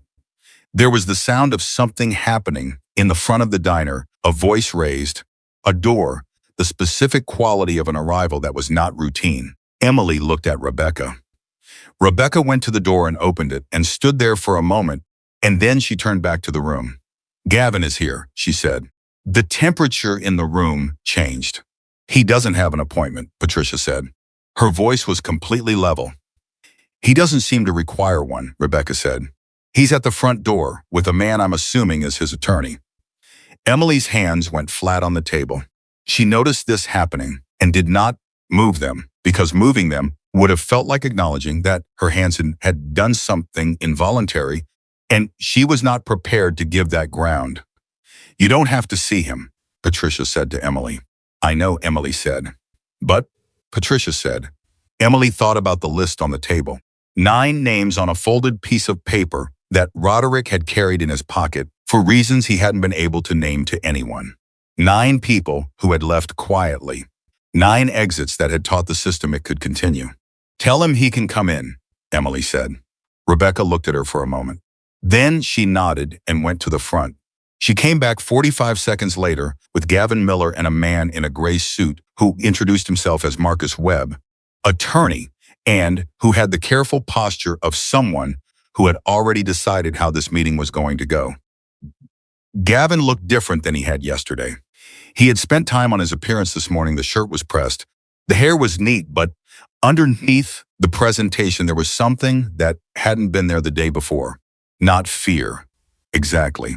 Something closer to the awareness that the ground had shifted and he hadn't finished mapping on where the new edges were. He saw Emily and stopped. Miss Carter. Mr. Miller, Emily said. Marcus Webb stepped forward. My client is here to discuss the circumstances surrounding his termination and to address some significant concerns about due process. Your client struck an employee, Patricia said. She said it without preamble, without adjustment. The way you state a fact that requires no qualification. That's been documented, recorded on 3 separate devices by 3 separate individuals, and reported to law enforcement. If your client would like to discuss due process, the appropriate forum is not this office. Marcus Webb's careful posture adjusted slightly. The recording doesn't capture the full context of, I know what the recording captures, Patricia said. I have statements from 7 individuals who were present, including staff and customers. I also have documented patterns of behavior going back 4 years. She looked at Gavin directly, which means this conversation is not about yesterday. It's about everything before yesterday. Gavin looked at the folded piece of paper on the table. Something happened in his face. What is that? He said. Nobody answered him. He looked at Roderick, who was still sitting in the chair with his hat on his knee, and something passed between them, a recognition, a recalculation, and Gavin's expression shifted in a way that was very small and very visible. Roderick, he said. The name came out slightly differently than it would have yesterday. I've been here 11 years, Roderick said, looking at him steadily. I know what I've seen. Gavin turned to Marcus Webb. Marcus Webb had gone slightly pale beneath the careful presentation. He leaned toward Gavin and said something very quietly, and Gavin's jaw moved, and then Marcus Webb straightened and looked at Patricia. My client would like a moment to confer privately, he said. Of course, Patricia said. You can use the hallway. They went to the hallway. The door didn't fully close. Emily didn't try to hear what was being said. She looked at the coffee cup in front of her instead, at the ring it had left on the table, and she breathed slowly and kept her hands flat and waited. They came back in 3 minutes later. Marcus Webb spoke. My client would like to table the discussion of his termination for now and address it through appropriate legal channels at a later date. He paused. He has also asked me to convey that he understands the events of yesterday were inappropriate. Inappropriate, Patricia repeated. Yes. Your client struck a woman across the face at her workplace, Patricia said, in front of dozens of witnesses. On 3 recordings that are currently circulating to over 400,000 people. I want to make sure we're using precise language. Marcus Webb looked at his client. Gavin Miller stood in the door of the small office with his hands at his sides, and the expression of a man standing at the edge of something he can no longer manage the size of. I should not have done what I did, Gavin said. The sentence came out flat. Not remorseful, not performed flat. The way sentences come out when they've been carefully assembled to be the minimum required statement. No, Emily said. You shouldn't have. He looked at her. She held his gaze. She did not look away, did not soften it, did not give him anything from which to construct the narrative that he was the one who had suffered. After a moment, he was the one who looked away. Marcus Webb said, We'll be in touch through proper channels, and guided Gavin back toward the front of the diner, and the door swung behind them, and the sound of their footsteps faded out and were replaced by the ordinary sounds of the kitchen and the diner floor. Nobody in the office spoke for a moment. Then Roderick said, That's the first time I've ever seen him back down from anything. He saw the list, Patricia said, and he understood what the list meant. What does it mean? Emily asked. It means the pattern is documented, Patricia said. It means his attorney understands that termination for cause, given everything in this room, is not a legal exposure for the diner. It means Gavin's leverage, which was built entirely on isolation, on each person's individual fear is gone. The moment Roderick sat down, the isolation ended. Emily looked at Roderick. You didn't have to come in today. You didn't have to tell the truth yesterday, Roderick said. When he told you that what you'd said to the kitchen was different from what you'd actually said, you could have backed down. Most people back down. He picked up his hat. You didn't. The afternoon moved forward, and with it came the things Emily hadn't had time to prepare for. Cole Barrett arrived at the diner at 2 o'clock. He came through the front, and Rebecca brought him back. And when he came into the room and saw Roderick's list on the table, and Patricia's yellow legal pad covered in notes, and the 2 coffee cups that had been refilled twice each, he took in the whole picture in a single look, and then looked at Emily. You okay? He asked. Better than this morning, she said. What happened this morning? I found out the video has 400,000 views. Closer to 600 now, Cole said. Emily closed her eyes for a second. Great. There's something you need to know, Cole said. He looked at Rebecca. There's a man who's been outside for the last hour. He's not press. He told one of our guys he's a former employee. He's been trying to get up the nerve to come in. Rebecca stood up. I'll get him. She came back with a young man named Aaron, 26 years old, who had worked the diner's evening shift for 8 months and left in December. He sat down in the chair that Roderick had vacated and looked at the legal pad and the recorder and said, I didn't know if it was okay to come in. I didn't know if I was allowed. You're allowed, Patricia said. Aaron looked at Emily. You stayed longer than I did, he said. I left after 2 months of the schedule thing. I thought if I stayed longer, He stopped. My roommate told me I needed to come in. He saw the video. He said, You've been talking about that diner for 6 months. Maybe go say it out loud somewhere that counts. Say what? Emily asked.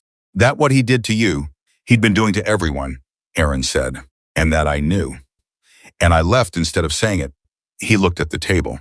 I'm sorry I left instead of saying it. You needed to protect yourself, Emily said. So did you, Aaron said. You stayed. I had reasons to stay that you might not have had, Emily said. Don't make staying the measure of courage. You came in today. That counts. Patricia turned a fresh page on the legal pad. By 4 o'clock, there were 4 former employees in the room. By 5, there were 6. They came one at a time and they sat in the chair and they told Patricia what they knew. And they signed their names to statements, and the document that was being assembled in that small office grew from something that described an incident into something that described a system of 4-year pattern of targeted behavior, deliberate isolation, strategic retaliation against anyone who challenged it, and the specific careful management of exits that had allowed it to continue without visible disruption. Emily sat through all of it. She listened to each person's account, and she recognized pieces of her own experience in every one of them, and she thought about the way Gavin had operated, the precision of it, the patience, the understanding of exactly how much pressure each individual person could sustain before they removed themselves from the equation. The understanding that isolated people do not become collective problems. Except today they had 6 former employees in a room, plus Roderick, plus Emily, plus a list of 9 names on a piece of paper that had been folded and unfolded in a cook's shirt pocket for 4 years. That was not an isolated incident. That was not one person with a complaint and an unverifiable account. That was a case. Cole had been sitting in the corner of the room through most of the afternoon. He had not spoken much. He had brought water from the front, at some point without being asked. He was doing the thing he did, being present, without requiring the room to organize itself around his presence. At some point, Emily looked across the room at him and said, "You knew this would happen." He looked back at her. "I hoped it would happen," he said. "I wasn't sure." "When you stayed last night," she said, "when you waited in the parking lot, you weren't just making sure I got home safely." "No," he said. "You were making sure there was someone here today who wouldn't let it be just one person's word." Cole was quiet for a moment. "I've seen it happen the other way," he said. "One person says something, and because they're the only one saying it, the official version always has more weight than theirs. Always." He looked at the room, the former employees, the legal pad, Patricia's careful handwriting covering page after page. "It's harder to dismantle when it's this." Emily nodded. "Cole," she said. "Yeah. The reason. The one you said you'd tell me when I'd had enough rest. I've had some rest." He looked at her for a long moment. "My sister," he said. Her name was Paula. "She worked under a manager very much like Gavin Miller for 14 months at a distribution warehouse outside of Tulsa. She stayed because she was supporting her son alone, and she needed the income. She stayed and she absorbed it, and over time she stopped being able to tell the difference between what she deserved and what she was being given." Emily was very still. "She's okay now," Cole said quickly. "She got out eventually, and she got help, and she's okay. But it took a long time. And the thing that stayed with me, the thing that has never gone away, is that she told me later the hardest part wasn't what the manager did. The hardest part was that nobody in that building ever said out loud that it wasn't right." He paused. "Not one person. In 14 months. The room was quiet. "I was in that diner yesterday," Cole said, "and I watched you say something was true. And I watched him punish you for it. And I thought not one more person is going to stand in a room full of witnesses and be left there alone." Emily didn't say anything for a moment. When she did speak, her voice was steady, but only barely. "Thank you for telling me," she said. "Thank you for asking," he said. "You were the only one who did." Patricia set down her pen. She looked around the room at the former employees, at Roderick, at Cole, at Emily, and she said, "I've been doing this work for 18 years. I want to say something to all of you." She paused. "What happened in this room today is extraordinary. Not because the truth came out, the truth comes out eventually, usually, but because every single person here chose to say it out loud rather than continue to carry it privately. That takes something that most people underestimate. What's that? Aaron asked. Trust, Patricia said. Trusting that saying the true thing in the right room to the right people actually changes something. Most people who've been through what you've been through don't have that trust anymore. You came in anyway. The evening shifted around them quietly. And outside, through the window that looked onto the diner floor, the lights were coming on, warm and steady, the way they did every night in this place that had, for 4 years, held both the warmth Rebecca had built into it and the damage Gavin had operated within it simultaneously, and was now, for the first time, being required to be only one of those things. Emily stood up. She stretched. Her back ached from sitting, and her mind ached from something larger than sitting. And she looked around the room at all these people who had come out of their separate silences and in this space today, and she felt something she was not entirely prepared for. Not relief, not triumph, nothing as clean as either of those. What she felt was grief, actually a quiet, complicated grief for the version of the last 14 months in which she had not been alone, but had believed she was. For every shift, she had tied that apron and told herself that surviving meant accepting things she never should have accepted, not knowing that 6 other people in the same building were tying their own versions of the same knot and telling themselves the same story. They had all been in the same building. They had never found each other. Until now. Cole was watching her from across the room, the way he watched things fully, without pretense. What are you thinking? He asked. I'm thinking about all the shifts, she said. All the shifts where I thought I was the only one. Cole nodded. You weren't, he said. I know that now, Emily said. That's the thing about these systems, Cole said. They only work if every person inside them believes they're the only one. The moment you find each other, he gestured at the room, at Patricia's notes, at the 6 former employees preparing to leave and return to their lives. The whole architecture comes apart. Emily looked at the room one more time. Then she picked up her bag. She said goodnight to Patricia and to Roderick and to Aaron and to the others, and she thanked Rebecca, who took her hands for a moment and didn't say anything and didn't need to. And she walked out of the back of Riverside Diner into the dark parking lot, and the September night was cooler than the one before, and the highway was quiet in both directions. And for the first time in 14 months, Emily Carter drove home, not having decided how much of the truth she was willing to carry alone. There was no alone in it anymore. And that specific, irreversible change was something Gavin Miller, sitting somewhere with his attorney and his carefully constructed narrative, had not planned for. He had built his entire system on one assumption, that isolated people stay isolated. He had not accounted for a September afternoon, a corner booth near the window, and 6 men in black leather jackets who had seen enough of the world to know that the moment you stay seated when you should stand up is the moment the thing you're watching becomes the thing you allowed. He had not accounted for Cole Barrett. He had not accounted for Roderick's list.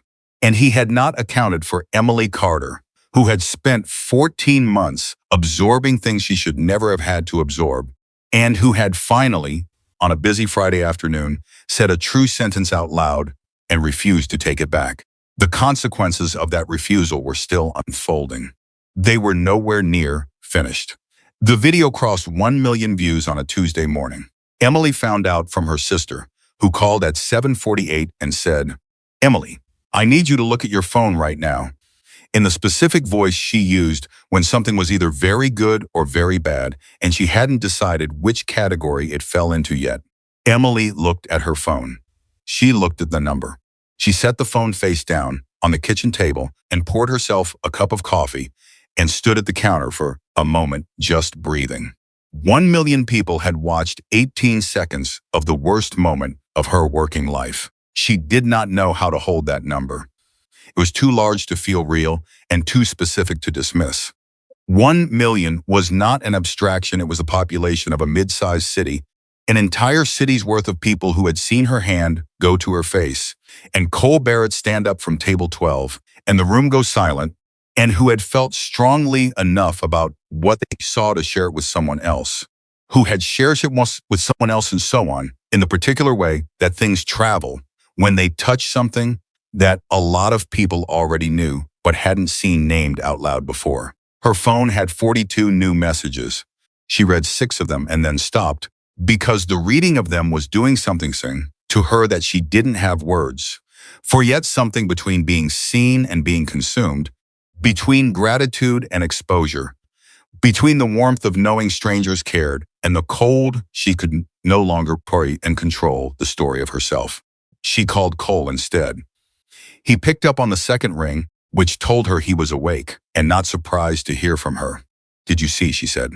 "Yeah," he said. "How do I feel about this?" she asked. It came out before she decided to say it. She heard him pause on the other end, and she appreciated the pause, appreciated that he didn't immediately fill it with reassurance. "I think you feel a lot of things at once," he said, "and none of them cancel out the others." "I didn't want to be famous," she said. "I wanted to keep my job and pay my dad's medical bills. That's the whole story. That was the whole ambition." "I know," Cole said. "People keep calling me brave," she said, online. In the messages. "They keep calling me brave, and I don't." She stopped. "I didn't feel brave. I felt cornered." "There's a difference." "Yeah," Cole said. "There is. But sometimes cornered and brave look the same from the outside." She drank her coffee. Outside, her father's morning routine was beginning the careful progression from bedroom to bathroom to kitchen, the sounds she had memorized so completely that she could track his movement through the house without seeing it. The pace was slightly better this week. Slightly.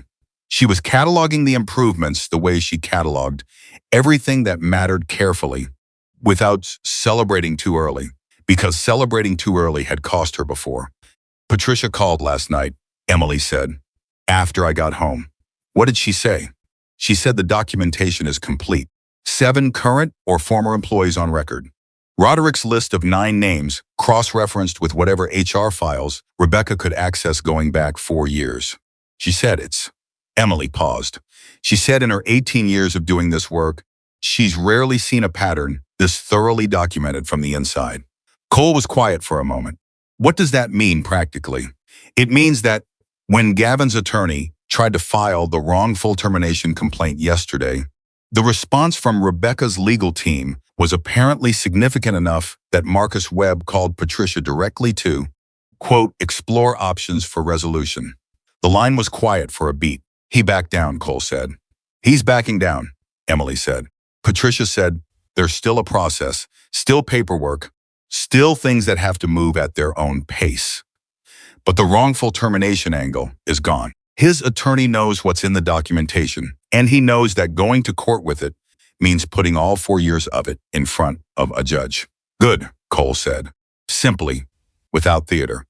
"There's something else," Emily said. "Tell me."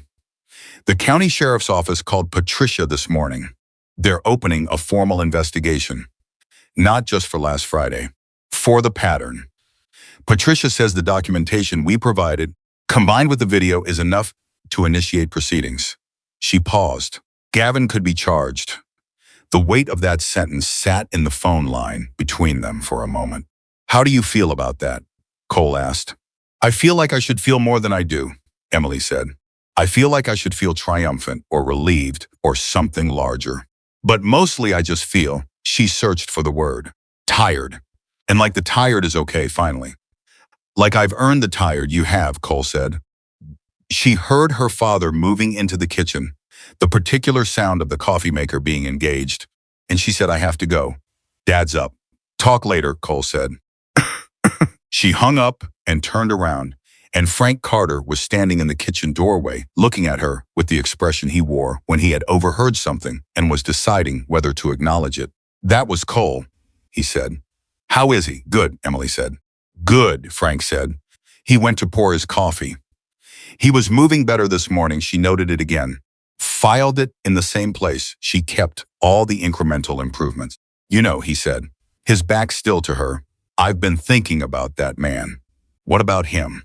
Frank turned around. He held his coffee cup in both hands, the way he always did in the morning, warming his palms. "He told you about his sister," he said. "Yes, and that's why he stayed." "Part of it," Emily said.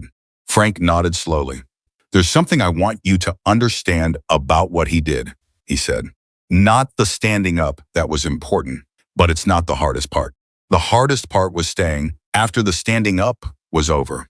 When the cameras were gone and the room had settled, and it would have been very easy to go back to whatever his day was supposed to be. Emily looked at her father. Because that's what most people do, Frank said. They do the visible thing, and then they leave. And the person who needed the visible thing is left to manage the invisible aftermath alone. Emily thought about the parking lot, the coffee cup on the hood of the truck. Cole with his phone, not watching the door. He didn't leave, she said. No, Frank said, he didn't. He looked at his coffee. That's a good man. I don't care what anybody thinks about the jacket or the patches. That's a good man. Emily smiled for the first time that morning. He'd probably be uncomfortable hearing you say that. Most good men are, Frank said, and took a sip of his coffee. The week that followed moved in two directions simultaneously. In one direction, there was the continued unfolding of the official story, Patricia's investigation, the sheriff's proceedings, the documentation that was slowly being organized into something with legal weight. Rebecca had retained an employment attorney to manage the diner's exposure, and that attorney had recommended a series of structural changes that Rebecca was implementing with the same decisive energy she had brought to the day Gavin was removed.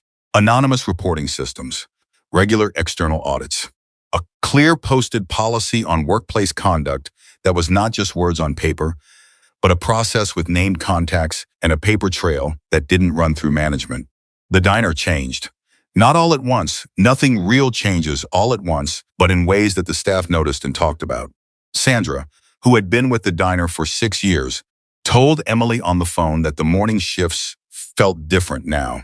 It's hard to explain, Sandra said. It's the same building and the same tables and the same coffee, but it's like somebody opened a window. I know that sounds strange. It doesn't sound strange, Emily said. We talk now, Sandra said, the staff. Like actually talk, not just about orders, about things that aren't right, about things that could be better. We never did that before. I didn't even realize we didn't do that before until we started. In the other direction, there was Emily's own life, which had always been happening alongside and continued to happen as the crisis slowly became something different. Her father's physical therapy appointments, her sister's midterms, the grocery list, the electricity bill, the specific arithmetic of a household that had been running too close to the edge for too long and was beginning, slowly, with the paid leave Rebecca had authorized, to find some margin. Margin was not a luxury. Emily had spent 14 months without it, and she knew now, in a way she hadn't been able to fully articulate before, that the absence of margin was itself a form of control. When you had no room to breathe, you had no room to refuse. The two things were directly connected, and the people who depended on that connection, who needed their employees to be desperate enough to absorb anything, understood the connection even when they didn't name it. Gavin had understood it. He had chosen his targets precisely for it. She was thinking about this on Thursday afternoon when the envelope arrived. She almost didn't open it immediately. It was sitting on the kitchen table when she came in, and it had Cole's return address in the corner, not the diner, not Patricia's office, a street address she didn't recognize, and she stood looking at it for a moment with her coat still on before she sat down and opened it. Inside was not what she expected. There was no money. She had half prepared herself for money and half prepared herself for how she would respond to money, and she had been fairly certain she was going to refuse it because accepting money felt like being saved, and being saved felt like something different from what had actually happened, which was not rescue, but accompaniment. What was in the envelope was a single sheet of folded paper and a smaller card. She unfolded the paper first. It was a printed list of organizations' worker protection services, a legal aid clinic that specialized in employment cases, a state ombudsman office that handled workplace abuse complaints, a crisis counseling center that offered sliding services for people who had experienced workplace trauma. Each entry had a phone number, a brief note about what services were available, and in Cole's handwriting, a single asterisk next to the legal aid clinic with the notation, "They helped Paula. She sat with that for a moment. They helped Paula, his sister. The woman from the warehouse in Tulsa who had stayed 14 months and absorbed it, and over time lost the ability to distinguish between what she deserved and what she was being given. Emily opened the smaller card. It had been signed by all 6 members of the Hells Angels who had been at table 12 on Friday. Not just Cole, all of them, in 6 different handwritings ranging from neat to barely legible, and next to each signature was a single line in their own words. The first one said, "You said a true thing and you didn't take it back." The second said, "We've known people who stayed silent their whole lives. Don't be one of them." The third, in the barely legible handwriting, said, "Nobody owns your dignity. Nobody." The fourth said, "What you did took more guts than most things I've seen. I've seen a lot of things." The fifth said, "Paula says hi." And Cole's at the bottom said simply, "Needing a paycheck never means someone owns your dignity. Carry that." Emily read the card twice. Then she set it on the table and pressed both palms flat against the surface and breathed. She did not cry, exactly. What happened was more specific than crying, a single, involuntary release of something she had been holding compressed for a very long time. One breath that came out longer and less controlled than she intended. And then stillness, and then a kind of quietness in her chest that she recognized distantly as the specific physical sensation of putting something down that you've been carrying for so long you stopped noticing the weight. Her phone rang. It was her sister, Lily. "I'm coming home this weekend," Lily said, without preamble. "Don't tell me not to." "I wasn't going to tell you not to," Emily said. "You were absolutely going to tell me not to. You were going to say your midterms are more important and don't make a trip just for me." "Your midterms are more important, Emily." "Lily, I'm coming home," Lily said. "I'm coming home because I watched a video of my sister getting slapped at work, and I need to see her face in person, and I need to sit in the same room as her for at least 48 hours. That's the whole explanation. There's no argument against it." Emily looked at the card on the table, at the 6 signatures in 6 different handwritings, at the note that said "Paula says hi," from a woman she had never met, who had been through her own version of this, and had come out the other side into something that resembled okay. "Okay," Emily said. "Okay. Just okay? No argument? Come home," Emily said. "I'll make food." "Who are you and what have you done with my sister?" Lily said. But there was something in her voice underneath the joke that wasn't a joke, something relieved. Something that had been held tense for days and was now unclenching. Lily arrived Saturday afternoon in the same small car she'd been driving since she turned 18, and their father had purchased it from a neighbor for $1,200 and insisted it was reliable. It was still reliable, which said something either about the car or about Frank Carter's judgment, and probably both. She came through the door and dropped her bag and crossed the room and put her arms around Emily and held on, and Emily held back, and neither of them said anything for a long moment, because some things don't improve with words, and sometimes the presence itself is the whole communication. "Let me see," Lily said, pulling back and putting both hands on Emily's face, studying it the way younger sisters study older sisters when they're scared and trying not to be. "There's nothing to see," Emily said. "It's been a week." "I know. Lily's hands dropped. Her eyes went shiny for a moment before she controlled it. "I watched that video 17 times. Lily, 17 times. I kept watching the moment he stood up. The big one, in the black jacket. I kept watching it because I needed to see it again and again. A stranger stood up for you." She shook her head. "A stranger stood up when a room full of people sat there." "People are complicated," Emily said. "People are cowards," Lily said. Then she paused. "Except the ones who aren't." Frank emerged from the hallway, and Lily went to him and hugged him carefully. The way she always did since the accident, arms around him, but conscious of the ribs he'd injured. Conscious of the balance issue. Conscious of the 1,000 invisible accommodations they had all learned to make for each other. The 3 of them ate dinner together that night. Real dinner, not the quick assembled meals that Emily usually managed between shifts. She had cooked, actually cooked. Something that took an hour and required more than one pan, and they sat at the table together and talked and laughed at things that were not particularly funny, except in the way that things become funny when the people around the table have been worrying about each other for long enough. That ordinary conversation begins to feel like a gift. Lily asked about Cole. She asked the way 22-year-olds ask about a man who has appeared in their older sister's life in a significant moment, curious, slightly teasing, watching for the involuntary signals. "He's a good person," Emily said, in the careful voice she used when she knew a more enthusiastic answer was being listened for. "He's in his 40s, Lily said. "He has a sister your age," Emily said. "That's not an answer." "He's a friend," Emily said. "A significant one, given the circumstances. But a friend. Does he know he's just a friend?" "Lily, I'm asking." Frank said, without looking up from his plate, "He's a good man who did a good thing and helped your sister in a way that mattered. Let it be what it is." Lily opened her mouth, closed it, looked at her father. "When did you get wise?" she said. "I've always been wise," Frank said. "Nobody asks me."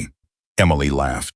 "A real one, from somewhere below the stress, from the place where laughter lives, when it's genuine rather than polite." And Lily laughed too, and Frank smiled into his plate, and the kitchen held all three of them in the warmth of a moment that was not dramatic and not significant in any way that would be visible from the outside, but that Emily understood. Sitting there was one of the things she had been working toward through 14 months of exhausting shifts and careful smiles and the constant arithmetic of survival. Just this. Sunday morning, Lily found the card on the kitchen table. Emily had left it there, which was itself a choice. She had considered putting it somewhere private and had decided instead to leave it visible, because visible meant it was real and real meant it wasn't something she had to manage alone. Lily read it slowly, all the way through. She set it back on the table and looked at Emily across the kitchen. "Paula says hi," she said. "His sister," Emily said. "The one who I know," Lily said. "I put it together." She looked at the card for another moment. He came into that diner with 5 other people, and he had no idea any of this would happen. He just stopped for lunch. Yes. And now he has a sister who sends messages through a card to a stranger she's never met. Yes. Lily looked up. "What are you going to do with all of this?" Emily thought about the question. It was a good question, and she had been thinking around it for days without landing on an answer that felt complete. She thought about the list of organizations in Cole's envelope: the Legal Aid Clinic, the Crisis Counseling Center, the Worker Protection Services. She thought about the 6 former employees who had come into the diner one by one and sat in the chair and said the true thing in the right room. She thought about Aaron, who had come because his roommate told him to, who had been carrying his account of those 8 months for half a year and hadn't known what to do with the weight of it.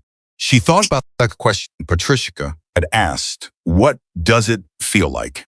Not what happened, but what does it feel like? What is the interior experience of being inside a system like this for an extended period? And Emily had answered it carefully and completely, and had noticed in the answering that she was describing something she understood from the inside in a way that she hadn't been able to fully explain to anyone before.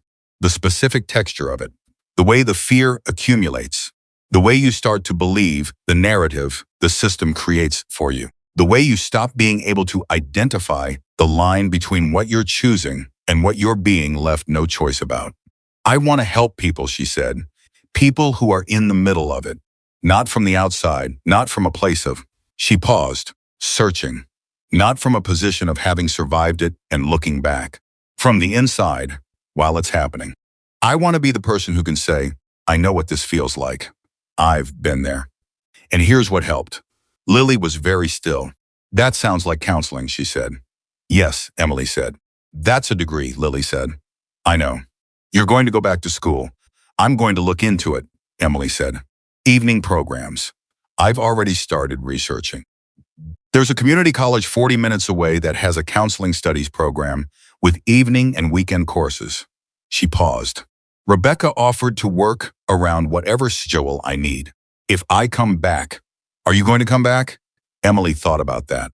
About walking back into Riverside Diner, the tables, the counter, the coffee maker, the kitchen pass-through, all the physical geography of a place that held both the best and worst versions of the past 14 months.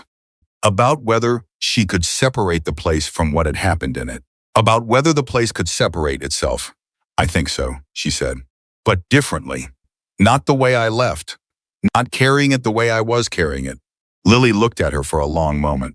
You're different, she said, this week. Not harder, Lily said, trying to find the word. More solid. Like something that was uncertain got decided. Emily thought about the moment in the small office when Gavin had said the sentence, I should not have done what I did, in that flat, constructed tone, and she had looked at him and not looked away. She thought about the list of 9 names and 6 signatures and the folded paper in a cook's shirt pocket. She thought about Cole in the corner booth with both hands around a coffee cup. Something did get decided, she said. What? That I'm not going to let someone else's need for power convince me that my voice is the problem, Emily said. I believed that for 14 months. Not all the way, I never believed it completely, but enough. Enough to keep quiet. Enough to absorb things I should have refused. She looked at her sister. I'm done with enough. Lily leaned across the table and took Emily's hand.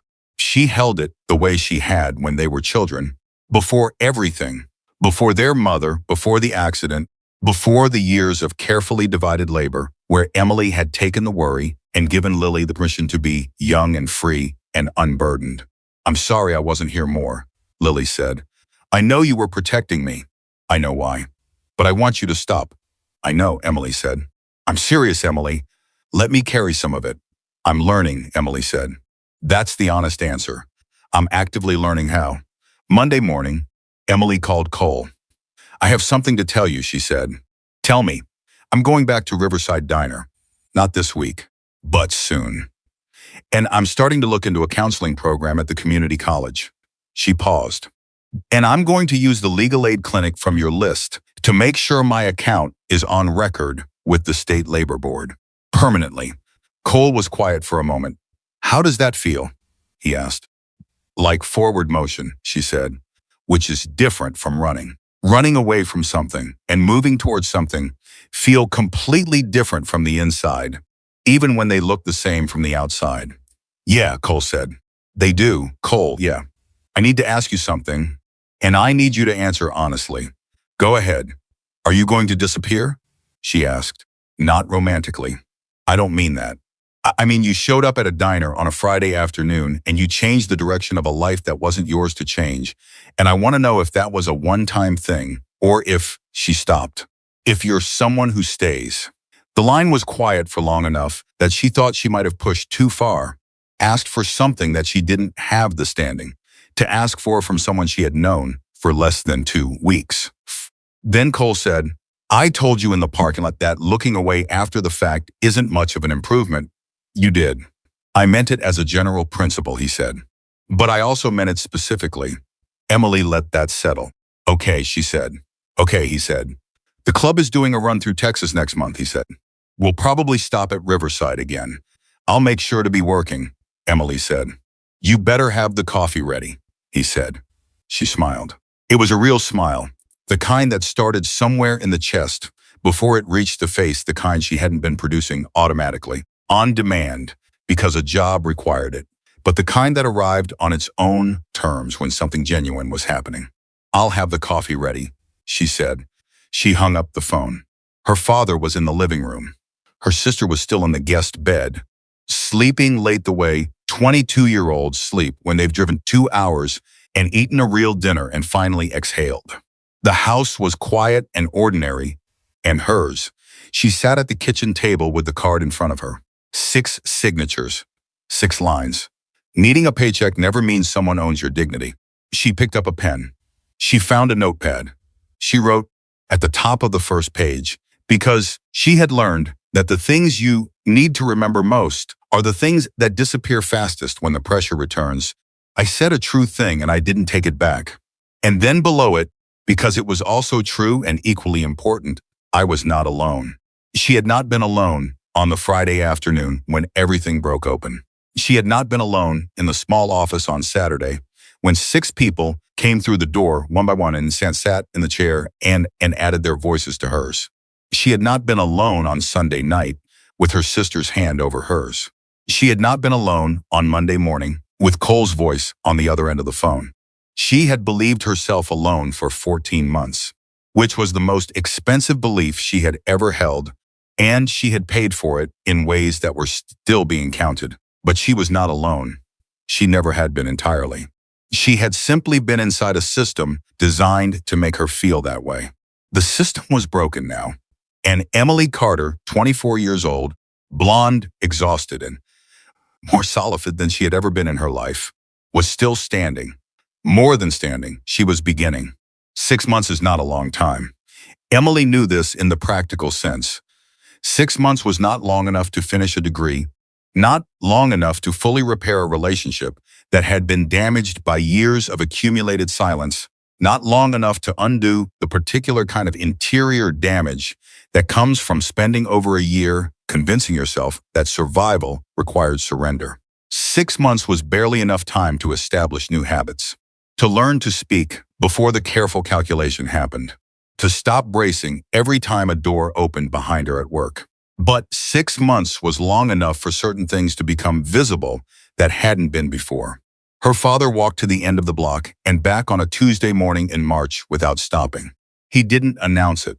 He came back, through the front door with his jacket still on and his breathing slightly elevated, and he looked at Emily across the kitchen with an expression she hadn't seen on his face in 2 years, not triumphant, not dramatic, just quietly pleased with himself in the specific way of a man who has been working towards something small and private for a long time. End of the block, he said.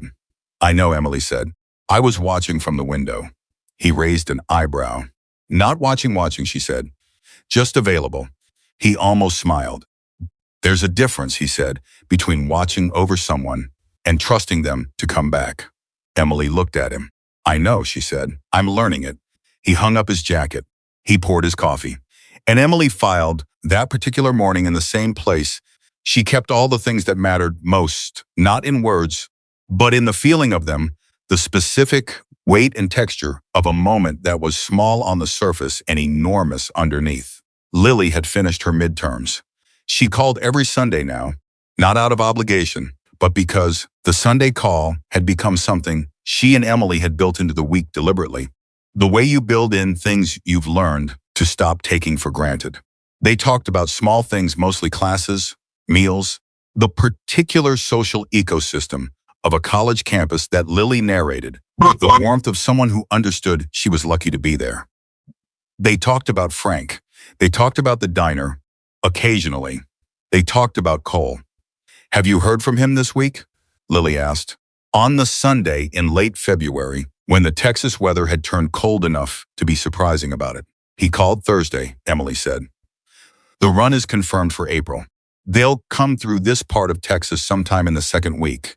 Are you nervous? Lily asked. Emily thought about it. No, she said. Which is strange because 6 months ago I would have said I'd be nervous. But I think nervous is what you feel when you're not sure what something means. I know what this means. What does it mean? It means people who showed up when they didn't have to are coming back, Emily said. That's it. It's not complicated, Lily said, in a tone. Don't, Emily said. I'm just saying. Fine, Lily said. Not fine at all, but willing to table it. The community college program had started in January. 2 evenings a week, a Tuesday and a Thursday, plus 1 Saturday morning per month. The commute was 40 minutes each way, and she did it in the dark going, in the dark coming back, and she had not missed a single class. The coursework was harder than she had expected, not because the concepts were, and she had acceptable, but because the concepts were personal. Every framework for understanding human psychology, every model for how people develop their beliefs about themselves and their worth, mapped directly onto her own experience with an accuracy that was sometimes uncomfortable and always clarifying. Her professor, a woman named Dr. Anita Torres, who had the specific quality of someone who had gone into counseling because she had needed it herself and never pretended otherwise, had noticed Emily's engagement in the second week. You're not just learning this, Dr. Torres said. after class one Thursday evening, when Emily had stayed behind with a question about trauma responses and stayed for 40 minutes talking about the distinction between acute trauma and the particular long-term erosion that comes from sustained low-level abuse. You're recognizing it. Yes, Emily said. That's not universal in first semester students, Dr. Torres said. Most people are working with theory. You're working with memory. Is that a problem? Emily asked. No, Dr. Torres said. It's an asset, provided you've done enough of your own processing that you can be present for someone else's experience without being pulled into your own. How do you know when you have? Emily asked. Dr. Torres looked at her. When someone describes their experience and your first instinct is curiosity instead of identification, she said, when you can sit with their pain without needing to share yours in order to connect. She paused. You're not there yet, but you're moving toward it, and you know you're moving toward it, which is more than most people at your stage. Emily drove home that Thursday with all four windows down, despite the cold, because she needed the air and the speed and the particular feeling of moving through the dark towards something known her father's light in the window, her own name on the mailbox, the ordinary geography of a life that had started to feel, slowly and unevenly, like hers again. She was working at Riverside Diner 3 days a week. She had gone back in February, 6 weeks after the investigation closed. Rebecca had asked her to come in when she was ready, and not before. And Emily had spent those 6 weeks being honest with herself about when ready would actually arrive, rather than performing readiness because it seemed expected. When she walked back through the back door on a Wednesday morning in February, she had stood in the employee hallway for a moment with her hand on the apron hook and taken the full measure of what she felt. What she felt was complicated.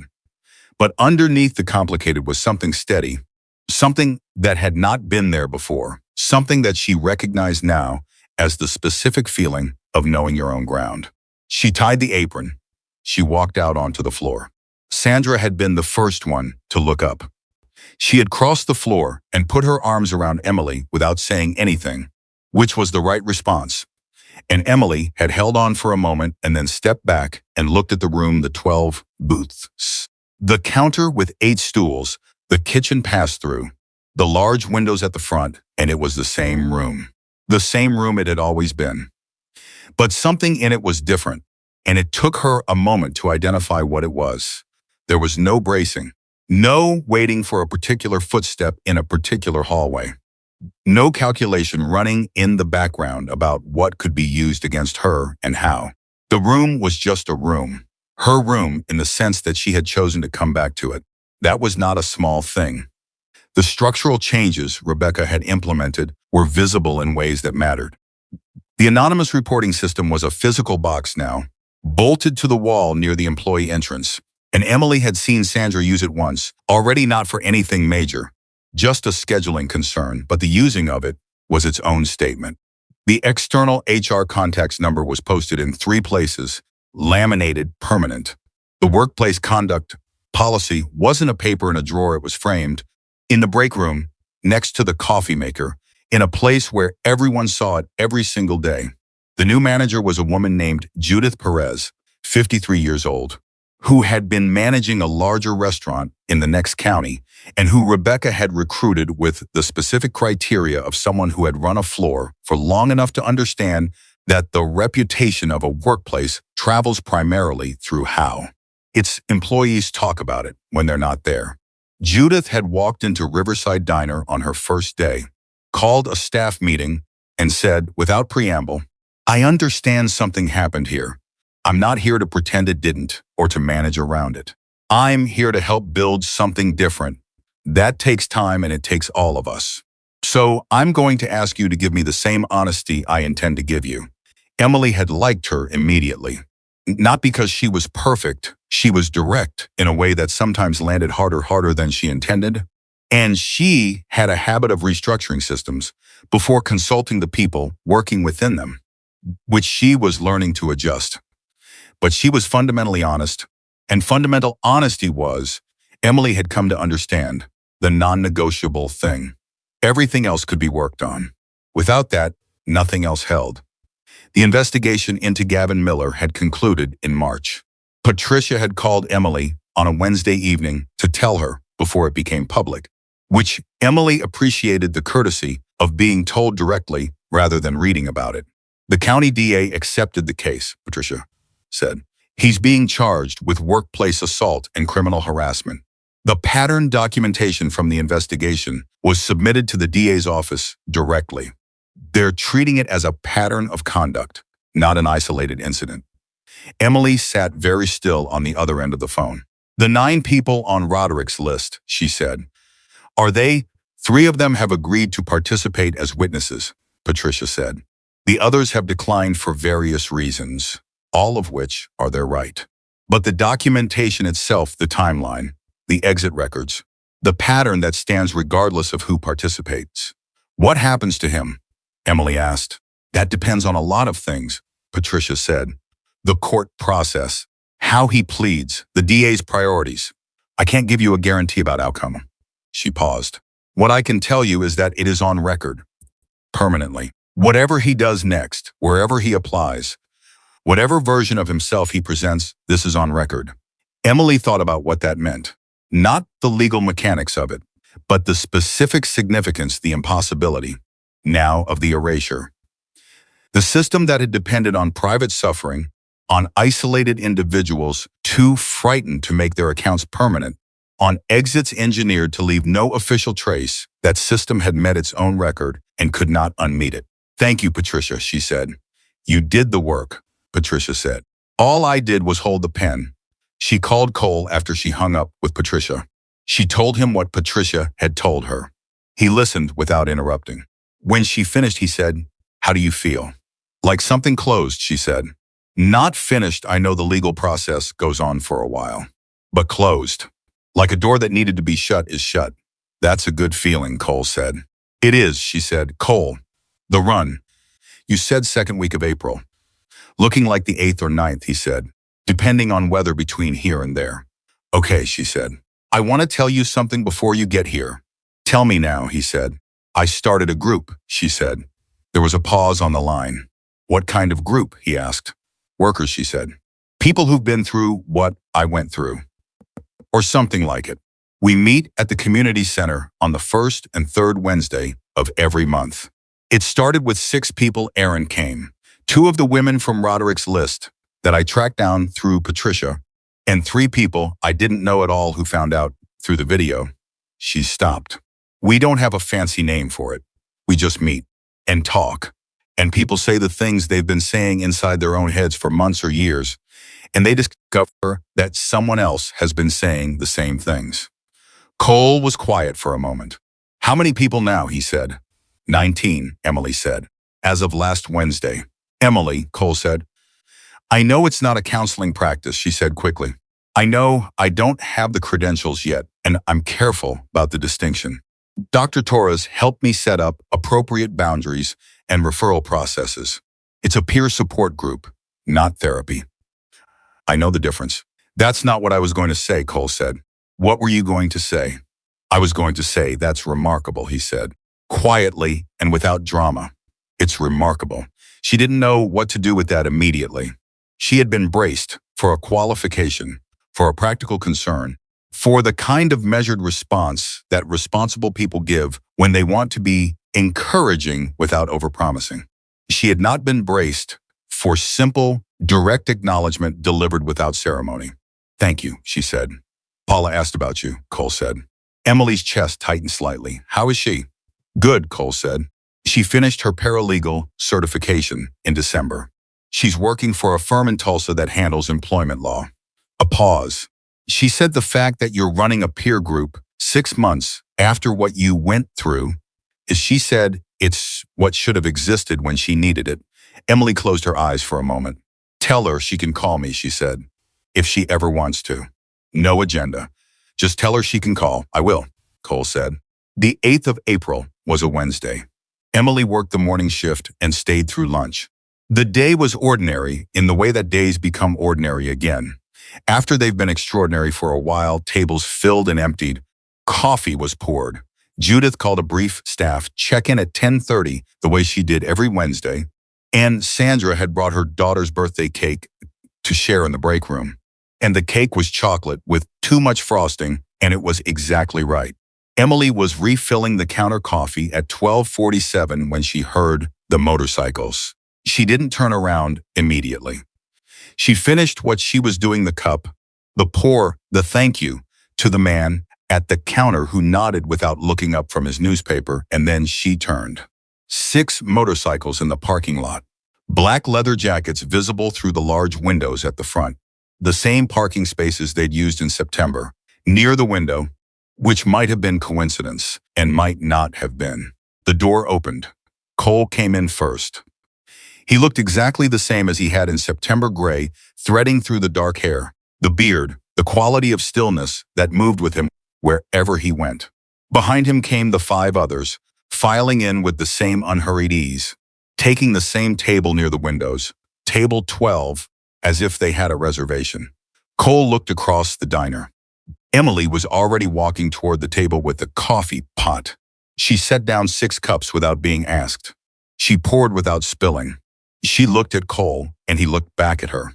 And something passed between them that was not a conversation, but contained more than most conversations do. 6 months of phone calls and documented truth, and 19 people meeting in a community center on Wednesday evenings, and a notepad with 2 lines written at the top of the first page, and a father who had walked to the end of the block and back. "You look different," Cole said. "Good different or bad different?" she said. "You know which one," he said. She did know. She had seen it herself in the way she moved through the diner, now not the performed ease of someone managing their fear well, but actual ease, the kind that comes from having made peace with a room, from having decided that a place holds only as much power over you as you give it, and having chosen deliberately what to give and what to keep. "Black coffee," she said. "Black coffee," he confirmed. She poured. She moved around the table 6 cups, 6 men, the same order she had taken in September, as if they'd all agreed to replay the beginning from a position of knowing how it ended. One of the men, the shorter one, with the broad shoulders, who had told Gavin on that Friday afternoon that every word was being recorded, caught her eye and gave a brief nod. She nodded back. She went to get their orders. Judith appeared at the service counter while Emily was punching in the order. She looked at the table by the window with the quiet attentiveness of someone who has been told the shape of a story without all the details. "Is that them?" Judith asked. "Yes," Emily said. Judith watched them for a moment. "I've heard the full story from Rebecca," she said. "Everything. Not just the video." She paused. "I want to say something, and I want you to know it's not management speak." "Okay," Emily said. "What happened in this diner 6 months ago was wrong," Judith said. "What happened in the 6 months before that was wrong. Compounded every single day. But what you did," she stopped. "Not just the staying, not just refusing to take it back. What you've done since. The group, the school, the way you came back into this building and treated it like a choice instead of a defeat." She looked at Emily directly. "That's not something that happens because someone intervened and changed things for you.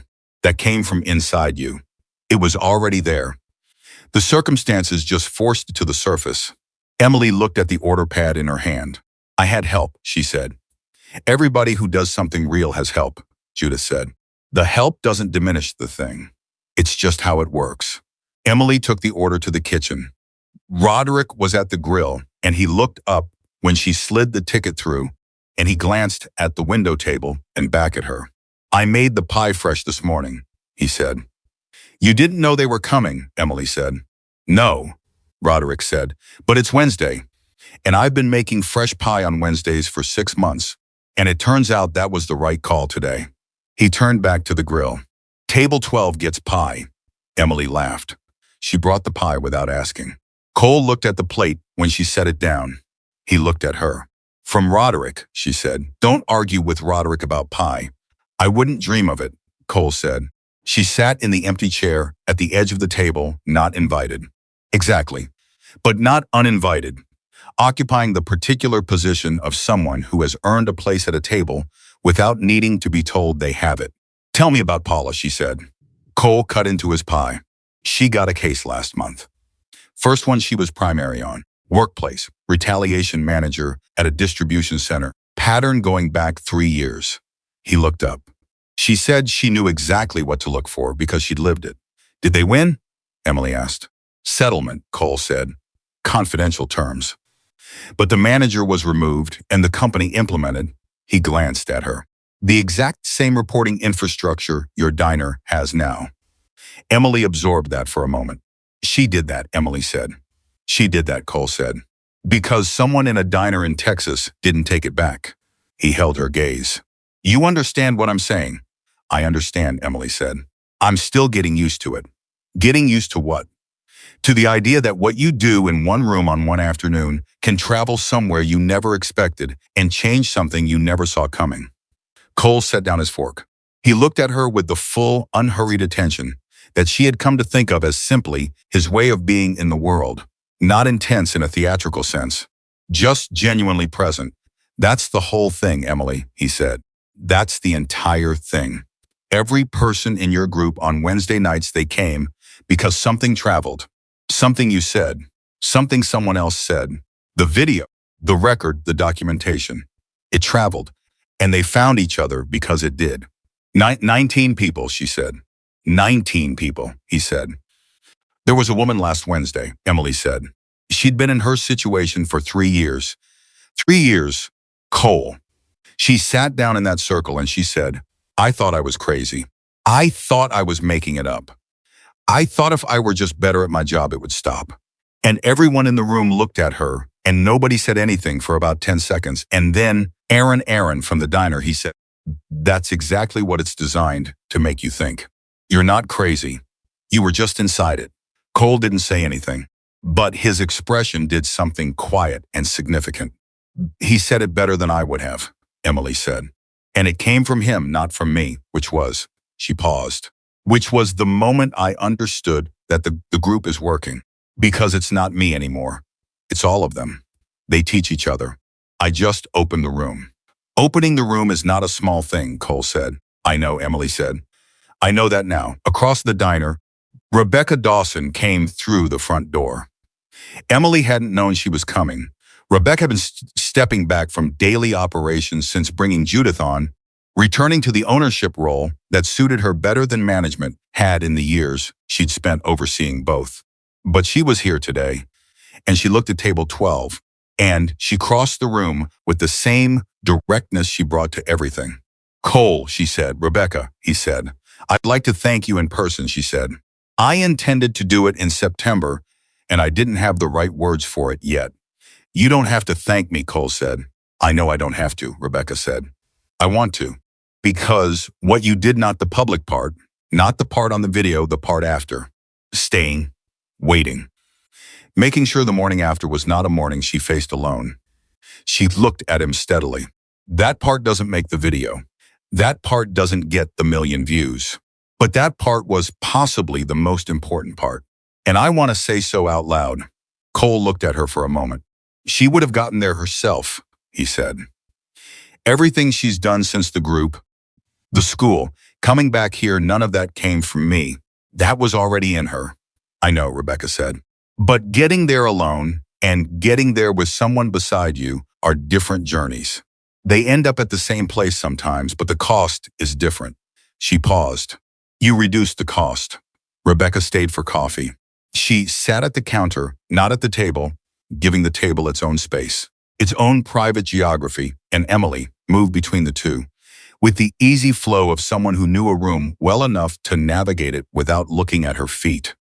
The afternoon shifted the way it always did in Riverside Diner, the lunch rush, giving way to the quieter middle of the day.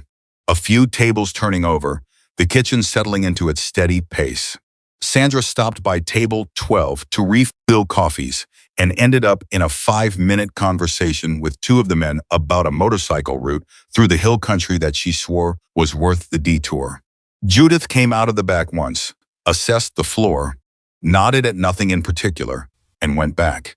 It was ordinary, extraordinarily ordinary. And Emily moved through it, feeling the ordinariness as the gift. It was not a settling, not a resignation, but the specific piece of being exactly where she had chosen to be, doing exactly what she had decided to do. inside a version of her life that she recognized as her own. At 2:30, Cole's table started gathering themselves to leave. The efficient, unhurried preparation of people who have a road ahead of them and are accustomed to that fact. Jackets settled, keys retrieved, the last of the coffee consumed. Cole came to the counter while the others went out to the bikes. "We'll head north," he said, "back through the hill country." Sandra made a compelling case. "She usually does," Emily said. He set some bills on the counter. She started to push them back, and he put one hand briefly over hers, not holding it, just stopping it. "Let it be." She let it be. "Tell Roderick the pie was exceptional," Cole said. "He already knows," Emily said. "He made it fresh this morning." Cole smiled, a real one. Not the brief, controlled thing she'd seen in September, but something wider, something that reached his eyes. Of course he did. He picked up his jacket from the stool. He put it on. He turned to go and then turned back, which was not something she had seen him do before the returning. The second thought, the thing that needed saying after the official goodbye, had happened. "Emily," he said. "Yeah, my sister is going to call you," he said. "Paula. She's been working up to it for a while. She wanted me to tell you so it doesn't come out of nowhere." Emily looked at him. "What does she want to say?" "I don't know the whole of it," Cole said. "But I know she wants to thank you." He paused. "Not for the video, not for the public record, for the group. Someone in her office heard about it and told her," she said. He stopped for a moment, and some moved through his expression that was unguarded in a way she hadn't seen from him before. She said, "Knowing it exists makes her feel like the 14 months she spent silent weren't just 14 months of loss. Like they became something." Emily held that sentence in both hands for a moment. "They did," she said. "Whatever she went through became part of the reason 19 people sat in a circle last Wednesday. That's real. That's actual." Cole nodded. He seemed satisfied with that, not happy exactly, but satisfied in the way of someone who has been carrying something difficult for a long time and has finally found a place to set it down that feels worthy of the weight. "Take care of yourself," he said. "You too," she said. "Drive safe, always," he said. And then, almost as an afterthought, "The coffee was exactly right, by the way." She laughed. He walked out. She watched him through the large windows at the front, crossing the parking lot. The same walk she had watched in September. The same deliberate pace. He got on his bike. The other 5 were already waiting. They pulled out of the lot in the smooth, practiced movement of people who have done this 10,000 times, and they turned north onto the 2-lane highway, and the sound of 6 motorcycles faded into the open Texas air. The diner held its breath for a moment. Then Sandra was asking about table 8. The coffee maker needed attention. Roderick was calling something through the pass-through about the afternoon prep. The floor needed moving through, and Emily moved through it table to table, coffee to coffee. Smile that cost her nothing now because it came from something real. At 4 o'clock, she took her break in the back. She sat with her phone and opened the community center group thread 19 contacts. A chain of messages that moved through the week between meetings, people checking in and sharing resources, and occasionally sending a single message that just said, "I said something today." And then other people responding, "How did it feel?" And the answer coming back, "Better than I thought." There was a new message from Aaron's 3rd job interview this week. Different industry. They asked me why I left my last position, and I told the truth. Just the facts. No drama. They said they appreciated the honesty. "Second round next Tuesday." Emily typed back, "Let us know. Entire room is rooting for you." She put the phone away. She looked at the wall of the break room, the framed conduct policy, the laminated HR contact number, the small board where the weekly schedule was posted, clear and consistent and not subject to arbitrary revision.